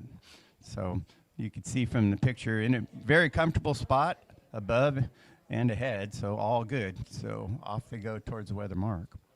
So it feels like a good time here to talk about our mark set bots, these orange markers you see in the middle of the race course there. This is new technology here to the Ficker Cup and Congressional Cup. Long Beach Yacht Club invested in these. We have a couple borrowed from Balboa Yacht Club, I believe. They allow the race committee to control the marks from an iPad inside the committee boat. They get weather updates. They hold their position very well. Just has totally changed the game in the requirement for manning, etc. So big thank you to whoever created those things. They're a pretty cool deal, and they really work great. Match number 2 here in the finals between Scotty Dixon, Oscar Enstrom. I'll throw my graphic up. You guys can take a look here. Scotty Dixon currently leading 1-0. Dixon racing over Team Liros. Well, they did a wind-up on the starting line, and all of a sudden things are they're starting to move around a little bit. Again, hoping they can catch one or the other one at the starting line and get a penalty. So Scotty's out in front, and chasing behind him is Engstrom, number 7, as they come over here to this side. So they give chase. If you watch the first race, Scotty pulled it out at the end with a brilliant move and got off the line first. So we'll see how the chase goes this time. Scotty in the lead, and of course Engstrom chasing from behind. So they're coming over here towards the pier, as you can see. Scotty headed out towards the west side of the pier, and Engstrom giving chase behind. This is where they ended up last time, and of course it turned out in Dixon's favor, so he seems to like this side of the course. Breezes stayed up, so still a very, very windy day out there on the water. Last report said the wind was hovering around 20 knots. Race committee made the call to leave the whiskey flag up, so no spinnakers again for this set of races. I think that's the right call for wear and tear on the boats, for sure. So it is a pretty windy day out there. 20 plus would be nice. All right, Scotty coming back here. He's kind of stopped out on starboard, just kind of hanging out. Here comes Engstrom back, again giving chase, trying to see if he can find a way to get a penalty on Dixon. So they're coming down here along the pier. And you see how close Engstrom is to the pier and the ball. Okay, so now they're coming together. Let's see what goes on here. Engstrom's looking for a little bit of overlap, so it might be able to get a penalty on, but Scotty's staying ahead of it all. There we go. Still cat and mouse all the way down this side.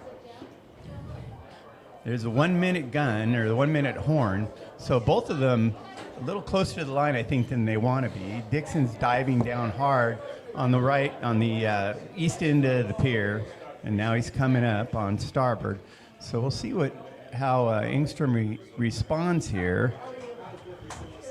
Nope, Scotty takes another dive back down. It's got to be within 30 seconds, I would think. And now Scott's headed up towards the line, and Engstrom's in right behind him. So you see, still playing cat and mouse. There it goes, Engstrom to the inside, and Scotty comes up, trying to hold him out. A lot of room there between Engstrom and the committee boats, so it's going to be a tough go to keep him out of there. I know he's not going to be able to. So Engstrom's going to start on top of Dixon at the start line here. And here comes Engstrom back. He's coming back to the committee boat.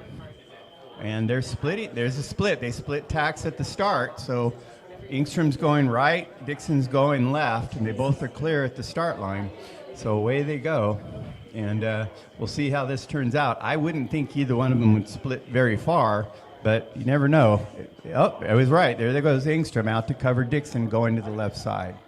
So as they head up towards the weather leg, Engstrom's in a little bit of a lead, but we'll see how it turns out once they cross tacks.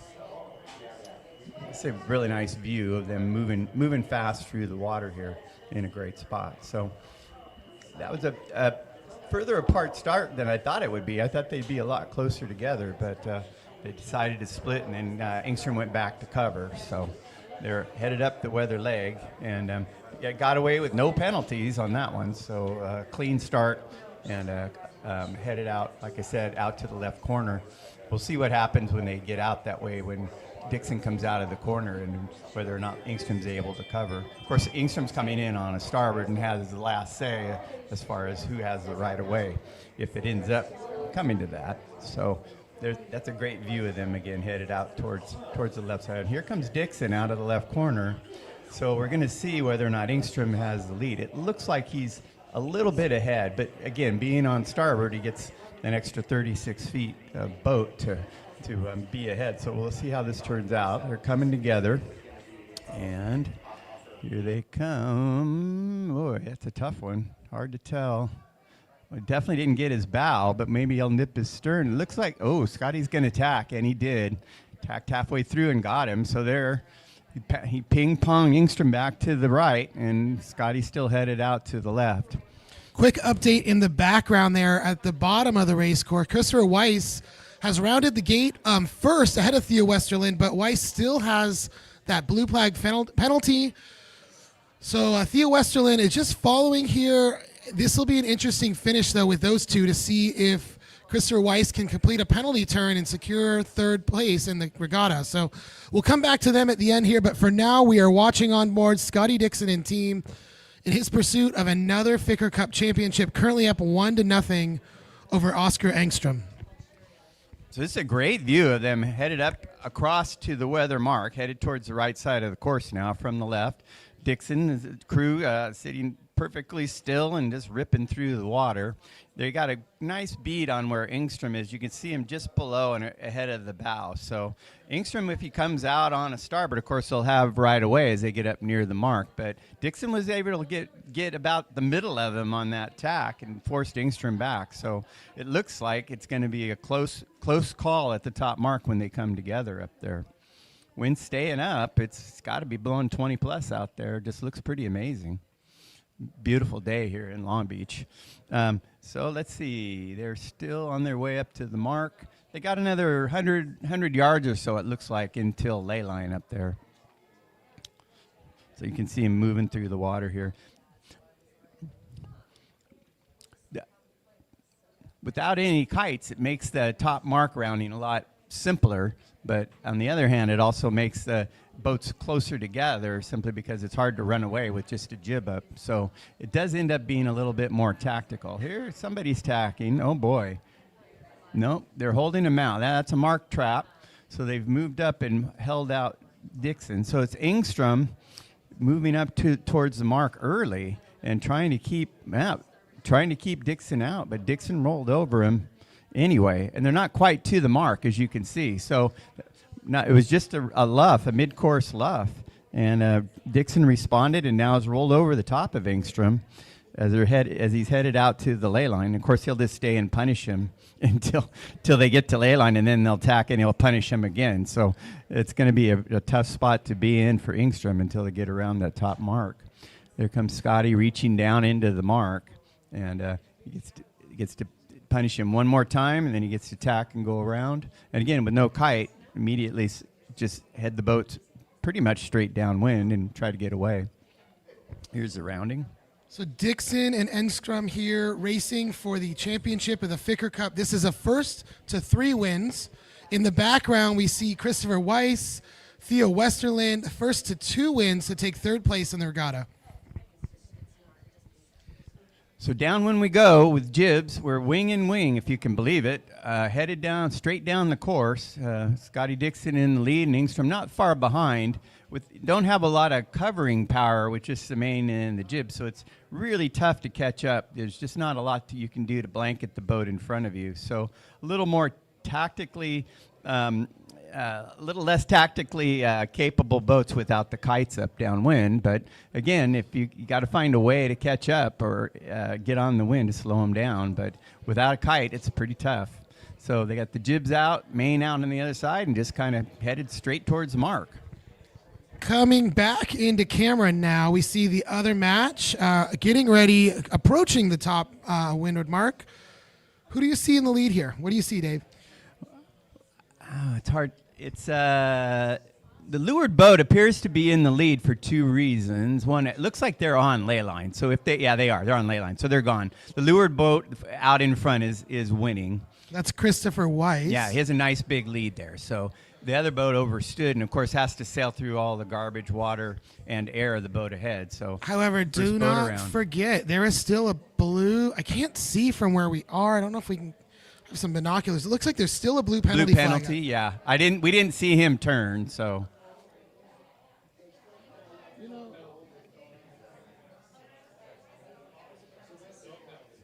There is currently no penalty. We can see that now. We must have cleared it. We missed that. But, yeah, so they're on each other coming down.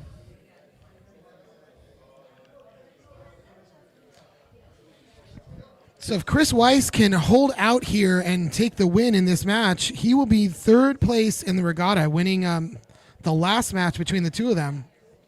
So we'll see if Chris Weiss can hold on and at least get himself some medals here at the end of the Ficker Cup. Westerland trying to get on his air there. It has a little bit of speed, it looks like. Got a little ways to go, but still seems to be moving a little bit faster right now. See if he can get on his mainsail and steal some of his wind. At the bottom mark in the front of the foreground there, you can see the Dixon was first around and going up the beach, and second around was Engstrom, who's going out on the port tack, as we say, headed out to sea. So you could just see those two boats just rounded the bottom gates and both headed back up towards the weather mark. You can see also in this picture the boat from behind is catching up, almost touching the stern now. You can see that they're much closer. So really doing a great job here. Coming from behind, that's Westerland, I think, right? Yeah, he did a good job of catching up. So we're going to have a much closer race on the beat back to weather than I thought we were going to. Nice move by Westerland to close that gap. And now has made a move to the inside here. And it's going to take the inside gate or the right gate up the beach, it looks like. So we'll see how this turns out for him. But a good comeback from Westerland, who was behind by 3-4 boats at the top mark. Here they come.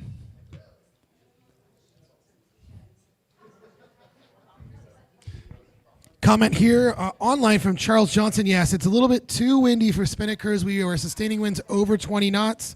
Race committee made the call to keep the whiskey flag up. So unfortunately, no spinnakers, but Chris Weiss would be flying that Farmers and Merchants Bank ahead of Theo Westerland in the American Integrated Services spinnaker. So here we go. Give us the call into the finish here, Dave.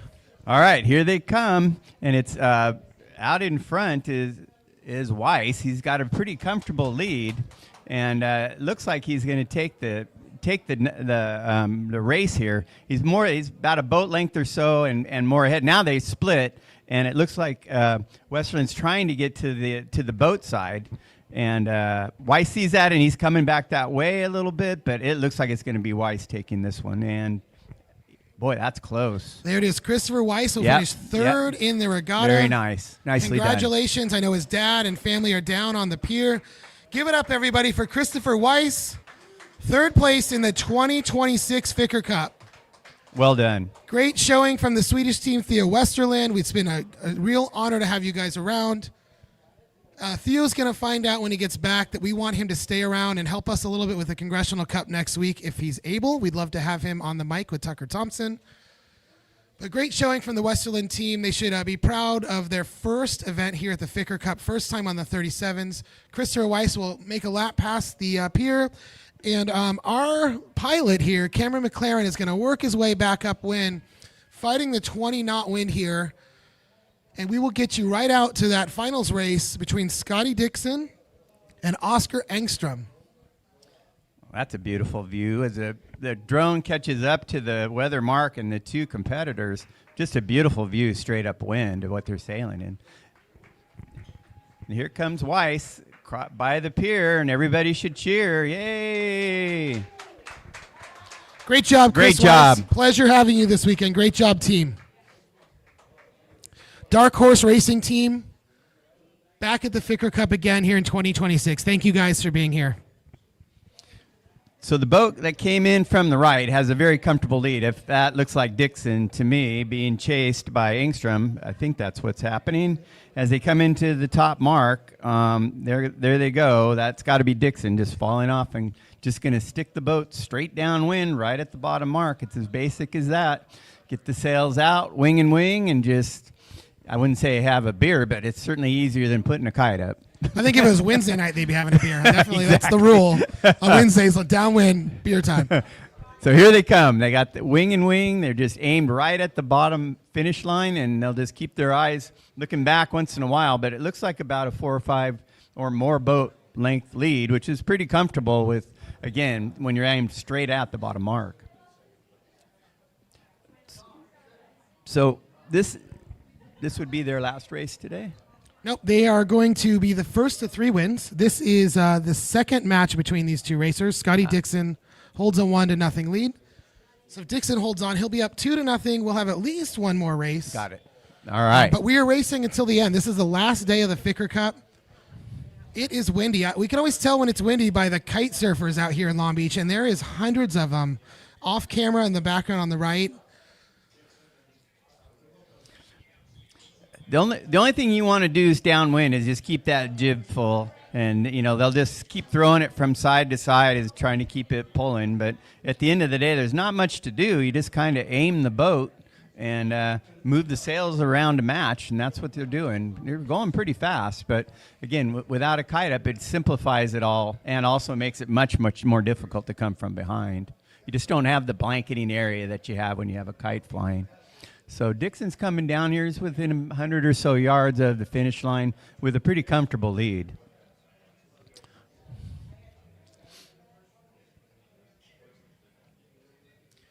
So all the other boats are headed home. It's just down to these two. I guess that's the main event. Yeah, Scotty Dixon sailing out of Long Beach from New Zealand, sailing out of Long Beach Yacht Club, though, for the past almost 20 years now.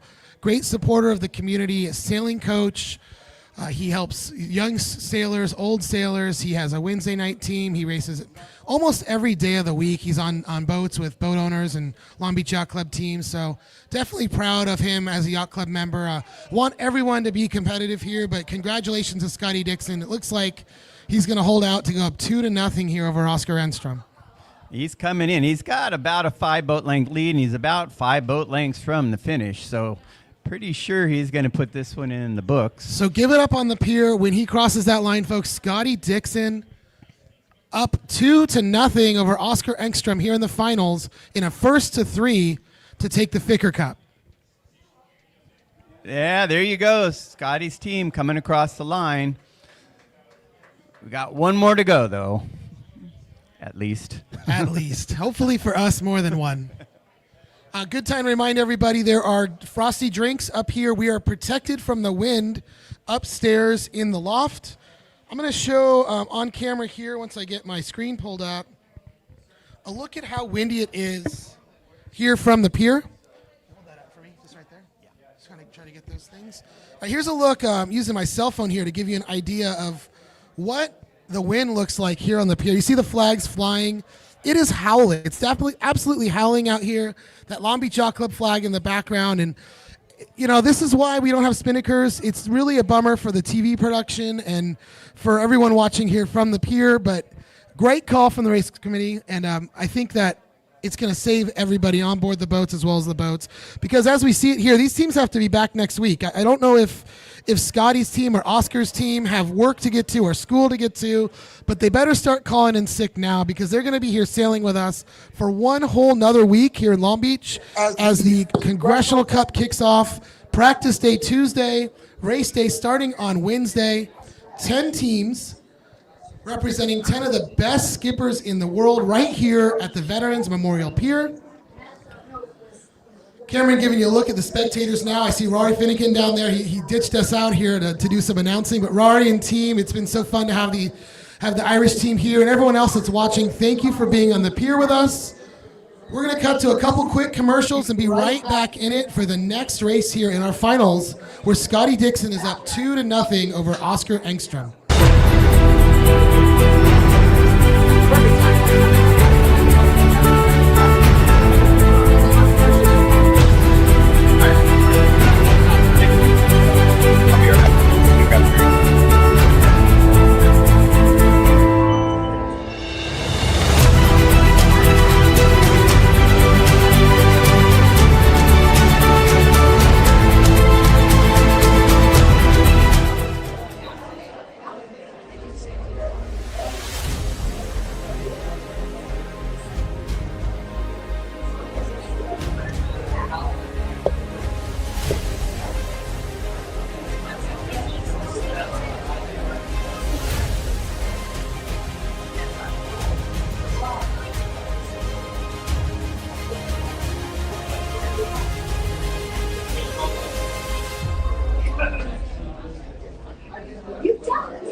In championship sailing, there are no second chances. Every move matters. Every decision counts. Selling your business is no different. It demands precision, judgment, and the right partner to navigate critical inflection points when it matters most. Since 1998, Plethora Businesses has successfully guided hundreds of business owners through complex transactions with strategic results. Precision wins. PlethораBusinesses.com.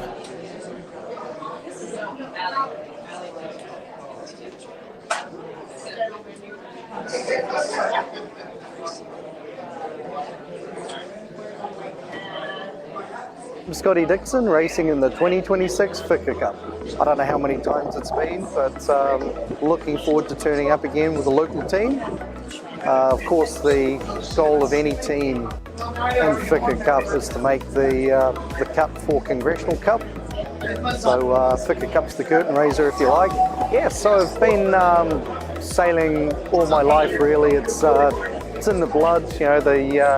The Dixon family name back in New Zealand is pretty well known, and even here in California and other places, my father was New Zealand Olympic coach, and then my brother went on to achieve great things in the match racing world and other arenas. Yeah, so pretty much sailing all my life. When we're putting together a team, number one, it's got to be a team that's cohesive, that enjoys sailing with each other, that enjoys working hard, enjoys being challenged. You know, we really go through some pretty tough stuff, and when we actually practice to a fail point just to see where the breakdown is. And you know, really we're looking for experts and technicians in various spots, but they all have to work together as a unit. Yeah, what do we do on race day? Boats always need a little bit of prep. I know my team likes to get down here nice and early and kind of rig the boat before they take a breather. My morning routine involves a lot of yoga, which might have to be early during Congressional Cup, or swimming in the bay, but just, you know, some alone time and breathing before we go into the heat of battle. Yeah, so the way we manage our team is, communication is so important.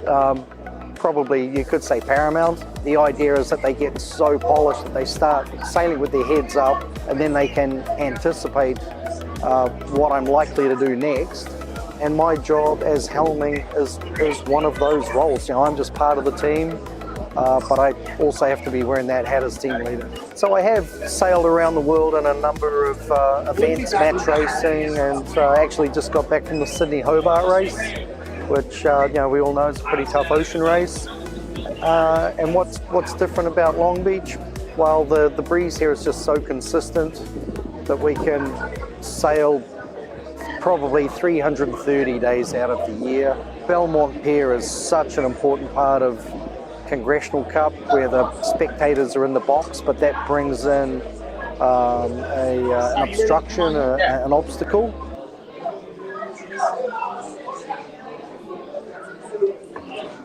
All right, we're back in Long Beach at the Ficker Cup. We've got the third race of this series. So far, Dixon's up 2-0. Then we're coming in for just a wind up here. And there they go. The boats are winding up in the middle of the lines. We're getting ready for the start of the third race.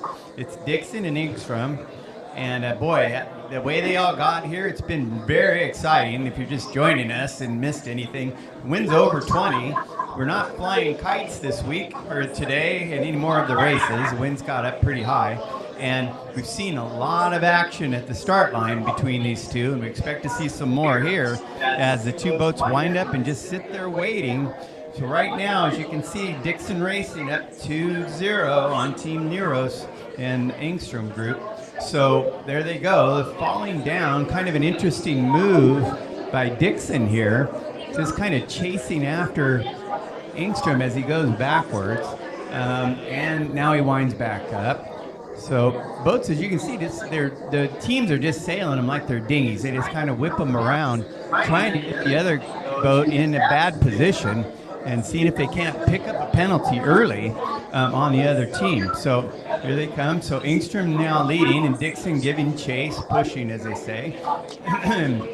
So Engstrom is jibed over to port and is headed back towards the committee boat, and right behind him, Scotty Dixon's jibing and giving chase across the course as they head over here to the other side of the pier. Most of the action's been taking place down on the east side of the pier. We did have a couple of Dixon-Engstrom exchanges over on the west side, which ended up being extremely interesting. So here we go as they come this way again. Engstrom in the lead, Dixon chasing fairly far behind. Doesn't seem to be in a huge hurry to catch up, and just kind of giving chase kind of a little more leisurely as they head over here to this side of the pier, right out in front of the crowds. Everyone watching this as they come this way, and you can see they're headed up. So there goes Engstrom all the way up and tacking to starboard, and he's answered by Dixon right in front of him. So Dixon now in the lead, and Engstrom pushing or giving chase. They reverse rolls, and now we go back the other way as they get closer to the start line. Haven't heard the 1 minute yet, so just going to keep this moving here. So Engstrom to leeward, looking for a hook, and Dixon up to weather. Doesn't seem too concerned right now. Again, now Dixon in the lead, Engstrom chasing. Engstrom breaks off and goes above. There's the 1 minute, so 1 minute to the start. They're down off the east end of the pier over there. Engstrom's gone back to port, and Dixon's still on starboard and low. Here comes Dixon, and Engstrom's going to try to get inside, it looks like, and has jibed inside. Dixon's a little bit low on the line, and he's moving down again. So Dixon again in the lead, and Engstrom giving chase. Dixon goes down a little bit and puts his right in front of Engstrom, forces Engstrom up to weather of him. So Engstrom on top of Dixon as they move towards the start line. Engstrom moving fast, Dixon falling off again. So they're heading up towards the line. Engstrom in a pretty commanding position as they're both bow down now and headed towards the line at full speed. They're racing already. We'll see what happens as they get closer. There's the gun, both of them well behind the line. So Engstrom in command here as we go off at the start of the third race. Higher and a little bit above and moving around the same speed. So Engstrom in a good spot. And has no reason to go anywhere until they get out to the corner. Might as well just hang there and just watch his competitor, and all he needs to do is just head out that way and cover, and that's what he's doing right now. So not a lot going on. As they head out that way, they'll get some blasts. The wind has been a consistent 20, but we have seen a couple of blasts into the 25 or 28 range, so it is a windy day out there. And again, you wouldn't know it from the way the sailors sail those boats. They keep them so heeled in one spot and pretty flat. So no matter how much breeze they have, they find a way to keep the boats moving forward without heeling excessively. So once it looks like Dixon's worked out a little bit out in front, definitely has a safe leeward below Engstrom, and you can see that they're just neck and neck here. Not a lot give or take. They're just right there, and Engstrom's right on top of Dixon, not going anywhere. So out to the corner they go. They've still got another 100 yards or so to their on late line. Again, Engstrom doesn't really need to do anything except just wait. And when they get out to that lay line, and when he tacks, hopefully if he can lay the mark, then Dixon will just kind of come in behind him. This looks like Dixon's making an upward move a little bit right here, a little slower and a little higher and slower, maybe laughing a little bit, although it still seems to be moving it around the same speed. But now he's pulling forward a little bit. You can see that. He's had some bad air, flowing air. Engstrom had to go. The air was getting bad, and there goes Engstrom. Couldn't hang in that spot, or as we say, couldn't live there any longer. So he had to go out, and now he's headed towards the right side. I wouldn't think Dixon would go much further, and he didn't. There he goes. He's headed over to cover. Don't want your competition in a two-boat race to get too far away from you, especially if you think you're in a position you could cover them for the lead. So it's a race now back to the right side. Can't tell for sure if either one of them are laying the weather mark, but if Engstrom is laying, then he's leading. So if he isn't laying, then that causes all kinds of problems. But we'll see as we get over to the other side whether or not he is on lay line. Dixon is above him and holding pace. Of course, Engstrom would come back on a starboard tack, which would be favorable to Engstrom if, in fact, he isn't laying the mark. It's hard to tell from here, but it's starting to see whether or not they are on ley line, looking for the weather mark, the yellow weather mark out there. It does look like Dixon is really starting to move again. It looks like his speed is just slightly better than Engstrom's is in this condition. It could be, too, that he's falling off. He is. He's bowed down. And so he thinks that Engstrom might be laying the mark, and he is not. But he's not going to take any chances. You can see him coming down over Engstrom. He's just going to try to close the door here.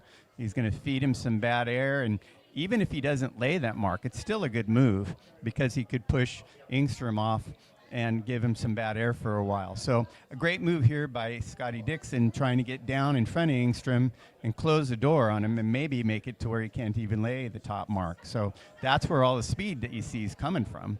And of course, Engstrom's stuck. He can't go anywhere. He can't tack because he's basically on ley line, and he can't come up because he has bad air. So great move by Scotty Dixon to just give some immense pain to Engstrom. You can tell by looking at this now, it doesn't look like Dixon's even laying the top mark, or if he did, it would be a tough fetch. So that's a purely offensive move on his part, which is to just deliver as much pain as he could to Engstrom, who couldn't do anything about it. So there you go. He gave up laying the top mark to deliver some pain, and now he's going to take him 2 tacks. But he needed to make sure, of course, that Ing had to also take those same 2 tacks, Engstrom, and so that helped him get around the mark with a little bit of a lead here. So Scotty's coming around the mark right there. Engstrom's still coming up on a starboard, so Scotty's a 1 tack ahead, and we'll see what happens here when Engstrom comes into the mark. Nice move by Scotty there at the last second to close the door and slam it so hard that even though he couldn't lay, he made sure Engstrom couldn't either. Looks to be about a 4 to 5 boat length lead. And once again, on the downwind without a kite, it's very difficult to catch up for 2 reasons. One, there's no jibing because you're going to head straight at the bottom mark. And the second thing is you don't have that big giant spinnaker out in front that you can use to slow the boat down in front of you. So it's tough to catch up. We've seen it happen a couple of times where the boat from behind has caught up but wasn't able to, of course, slow the boat down in front or pass it. So it's without a spinnaker, again, it's a tough move. So anyway, you see Engstrom from behind a little bit lower. There comes Scotty over. He's jibing now and going to work up towards Engstrom so he doesn't get an advantage on him. So they're wing and wing in the old-fashioned way, when before there were kites, I guess, is a slow way down. But one thing it does do, it aims you straight at the mark. So you don't have to jibe, you just sail straight at it and kind of move your sails to match the wind, as opposed to steering the boat. Just aim right at the mark and push the sails out as far as they'll go and just kind of just aim it and go. So Scotty's got it. You can see the lead there that Scotty's got. And again, he's a little further down also. Besides being out in front, he's also downwind or closer to the mark. So it's a little deceptive. He's actually further ahead than it looks from that angle right there. So I'm looking out the window, and you can get a good look at Scotty's position here as it comes from behind. You can see there's the mark dead ahead of him. So he's laying that first mark, which is the one he's going to go to. He's about 80 yards right now from the mark and going pretty fast. And then it looks like Engstrom's behind by, at least 5-6 boat lengths. This is an interesting move here that Scotty's making. We'll see if it sticks. He is going to try to go to the same gate that Engstrom is aimed at. We'll see if that happens. Sometimes the boat behind changes their mind at the last second. And he kind of did, and there goes Scotty now. He's going to take the inside lane. He's going up the beach, and that leaves Engstrom on a longer angle to the bottom mark, or having to come over to this side to take the same mark Scotty did. But either way, it puts a little bit of more water between Scotty and Engstrom just now rounding the bottom mark. Scotty's 4 or 5 boat lengths gone already. So good move by Scotty. Kind of a head fake there at the end. There, Scotty's going to go cover. He's not going to let him go very far. And so Scott's headed to the left side of the course with Engstrom to cover and make sure he doesn't get anything special over there. With only 2 boats in the race, of course, your mission is not to be the fastest. It's to be between your competitor and the mark. So that's what Scotty's going to do. He's just going to position himself to stay between Engstrom and the top mark in this case. So he's headed over to get in front of him. So we'll see if he goes a little past so it doesn't force him to tack again, or if he just tacks right on his face and gives him bad air. We'll see how this works out. My guess would be you might give him a little bit of space, but maybe not. Here they come together, and I'm waiting for Scotty. Yep, he's going to go. He gave him, he didn't give him a lot of room, but he gave him a little bit, and he forced him back. Yeah, he forced him to tack. Now, Scotty's still not on lay line, so he does have a ways to go. So he's probably going to go a little further and look for some kind of a shift or a header till we can get back out to the left and cover Engstrom out there. From this angle, you can see on the split, they're both moving at full speed. Everybody's all out on the boat. There's nothing left. Everybody's over the side, and the boats are powered up and moving fast. So we'll see what happens here. Scotty's still headed out to the right. Here comes Engstrom tacking back to port.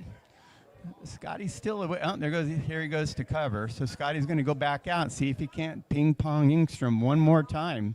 Maybe move him off the lay line beyond it, or put it, if he's on lay line, then go ahead and tack right on his face and slow him down. Either way, it's not great for Engstrom, but it's pretty good for Scotty. We'll see how this works out. Here they come together. Starboard, Scotty's definitely in the lead.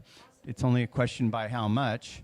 And, of course, where he puts his boat is going to have a lot to do with what Engstrom does next. Engstrom looks close to a lay line, maybe not exactly on it. And there goes Scotty right on him. Engstrom is going to tack, which he has to do. So we ping-ponged him back one more time. And then Scotty continues back out to the right, keeping that starboard tack intact, if you will, so he can use it again one more time as they get up near the top mark. That starboard tack on the beat, very powerful move, just like you're seeing. He can just come in and put it right on top of his competitor's boat and force him to tack back immediately. Or if the competitor's on lay line, he can just sit on him and slow him down. So it looks like Engstrom's going to go all the way to lay line this time, which is pretty much all he can do. They're running out of track out there. There's just not enough room left.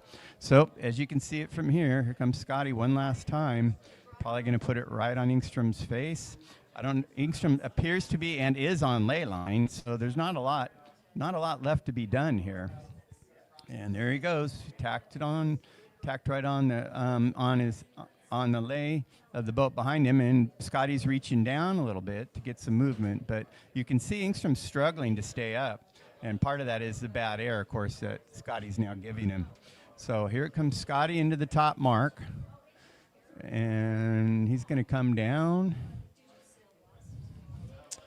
and here he goes, and again, just going to turn the boat down, aim it right at the finish line, maybe a little bit high to keep the left side available, and protect a little bit just to make sure that the other boat doesn't try to get inside. But looks to be about a 4 boat length lead, I would guess, and they're headed down to the finish line. So we'll see if Engstrom makes any moves. Again, it's hard with only 2 sails downwind because there's really nowhere to go. You just got to kind of aim it and go as fast as you can go. Engstrom's digging down a little bit, trying to get a little separation, but Scotty can destroy that pretty quickly if he wanted to, just by jibing and coming up a little bit on his starboard. So right now he's pretty comfortable where he's at. If you look at it from behind like this, you can see the angle. It looks like Scotty's right on the finish line, if not a little bit low. So all in all, he's in a great spot as we come down to the finish. Looking out the window here, they're about 150, 200 yards to the finish line, and they look closer out the window than they look on the screen. So the screen, if you look on the screen, they appear a little further apart. Scotty's got a pretty big lead as they come down here to the finish. They're both going fast. So it looks like Engstrom is going to aim for the pin end, and Scotty's headed for the boat end. So keep moving here. About 150 yards out. There goes Scotty jibing. Jibe his boom to starboard. Pull that jib over. again, not a lot of motion. You know, you only change about 10, 15 degrees in that move. Just throw the boom over and move the jib, and you're still in business. And just aim it right at the mark. So we're coming in a little more than 100, maybe 100 yards left to go. And again, Scotty aimed right at the committee boat. And another 50, 80 yards to go. Still in the lead. Still in the lead comfortably. And you can can't quite see the finish line on the video, but it's close. You're within about 50 yards of the finish. And just trucking. There you go. There's a great picture of it. So folks on the pier, excuse me for interrupting you there. Give it up. This is going to be the winner of our Ficker Cup if Scotty can pull this off. Go ahead. Oh, and here he comes. He's about 25, 30 yards out, just steaming on in. It's not even going to be as close as it looked. It's going to be a pretty comfortable win for Scotty Dixon. Here he goes, 20 yards out. Here you go. He's about 10 yards. You can see him going right by the boat. And there it is, folks. Scotty Dixon is your 2026 Ficker Cup champion. Congratulations to Scotty and team.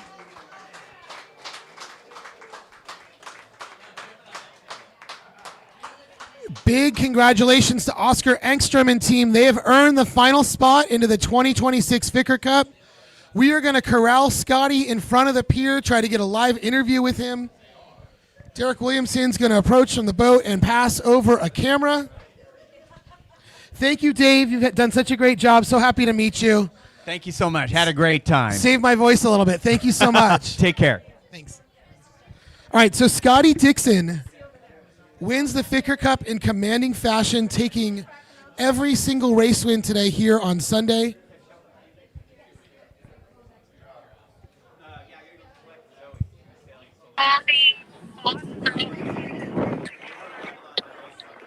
Trying to get on board with Scotty. Scotty, if you can turn that camera for us.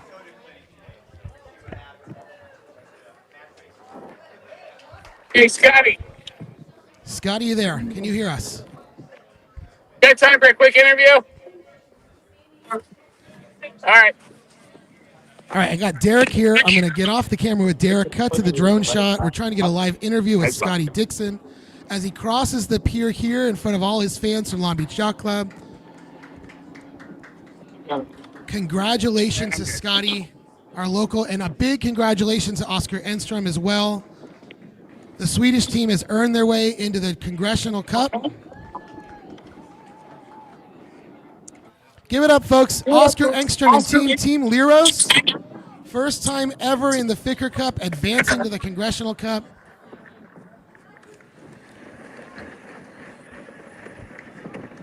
All right, we are moments away from a live interview with the winning skipper, Scotty Dixon. Thank you for those of you staying with us at home. I'd like to thank Cameron McLaren for an excellent job all weekend long with the drone. We are so lucky to have him. Really elevated the coverage this weekend for the Ficker Cup. We're going to do a camera pass off here. Scotty, we want to get you on if you can. We need you on the camera. Please grab the camera from Derek. I don't think it's going to happen, bud. All right, we're trying to get Scotty here for a little interview. He's going to tack back around, slow his boat down so we can make a pass. Head to win. Derek, get that boat alongside for Scotty, please.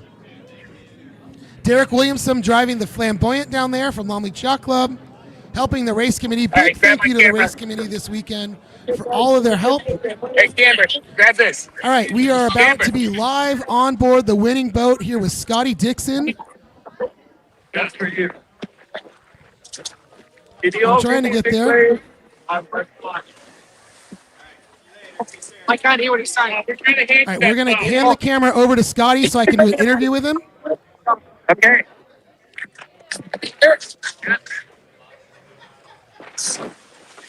Gotcha. All right. Pass off is secure. Scotty, if you can hear me. I can hear you. I Just have watch the loins, no please. camera. Scotty Dixon, maybe turn the camera back on. Okay. Checking here. Handoff. I don't know that we're going to get it here today, folks. Scotty, I'll send you the link if you've got your phone on you. Okay. Trying to get the winner here before they head back in. Hang on. I'm going to send this to Scotty really quick. Okay, I'm here.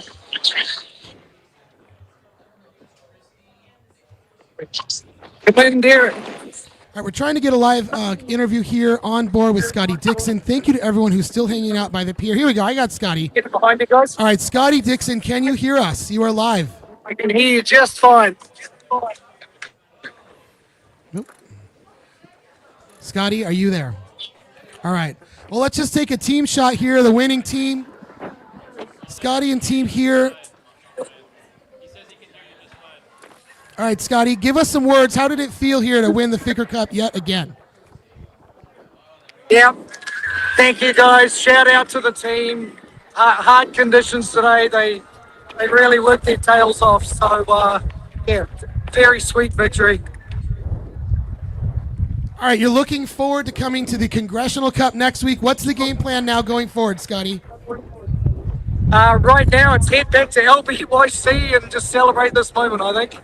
Next week's next week, and today, right now, is pretty awesome. All right, well, congratulations on behalf of Long Beach Yacht Club, but as a friend, so proud of you and your team. Keep it up next week. We'll see you at the Congressional Cup. Yeah, thanks, Derek, and thanks to everyone on the pier and at home. Awesome. All right, a look back here at the pier. Thank you to everyone that stayed with us. Scotty Dixon wins another Ficker Cup into the Congressional Cup yet again. I'm going to bring in Tom Camp, who is the Ficker Cup chair, Lisa Meyer. Here's a microphone for you. All right. Thank you again to Cameron McLaren. How great of a job did he do? He completely elevated the coverage here Well, of the who Ficker elevated Cup. the coverage? Yes, Cameron's incredible camera work on that drone, and your amazing announcing, and the commentators you brought on with you. Great. So great fun. programming. So fun to have the skippers up here. Yeah. Well done another year. It's great to live stream Ficker Cup.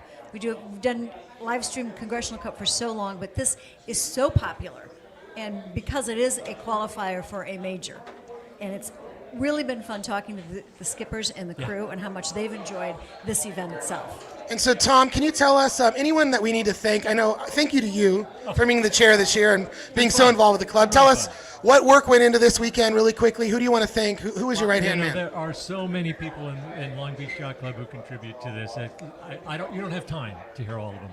But certainly the crew who decorated this pier gets kudos for it. They take this place and make it just a festive occasion. It's a party. And we had a huge crowd here today for it all. And it's just glad to be sharing it with everybody in this community.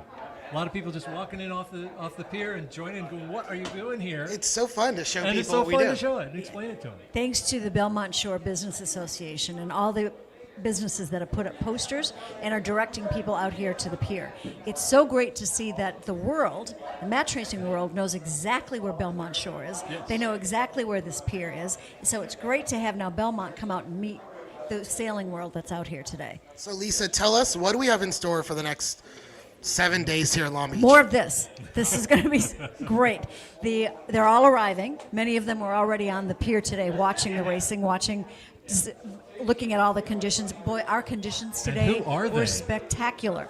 We have most of the top 10 match racers in the world coming right here to the place where match racing originated in the world, right here in Long Beach. It's going to be incredible. Cool. I thank you guys for letting me do this again. It's been so fun to host Thank you. Get everyone the coverage they really deserve here at the Ficker Cup, because they've come from around the world, and we're so proud to I love host. the viewers and those that were creating comments on the Facebook feed here. Thank you for those comments and watching. Nick Egnott Johnson was watching. It was great to see all of these comments from I people. saw Cormac Murphy on there for a bit. Cormac Murphy was on there. So all of you who participated in Ficker Congressional Cup, watch again next week if you're not here. All right, so the plan for next week, we will be live on the pier, just reviewing only, Wednesday and Thursday. They'll be live announcing on the pier Wednesday and Thursday, and live streaming Friday through Sunday. So right here on the Congressional Cup's YouTube account, go to thecongressionalcup.com. You can see all that footage. But now, why don't we all head back to the yacht club? There's going to be a party, right? You've got an award to give out. Got some awards to give out. And 2 invitations. And 2 invitations to Congressional Cup.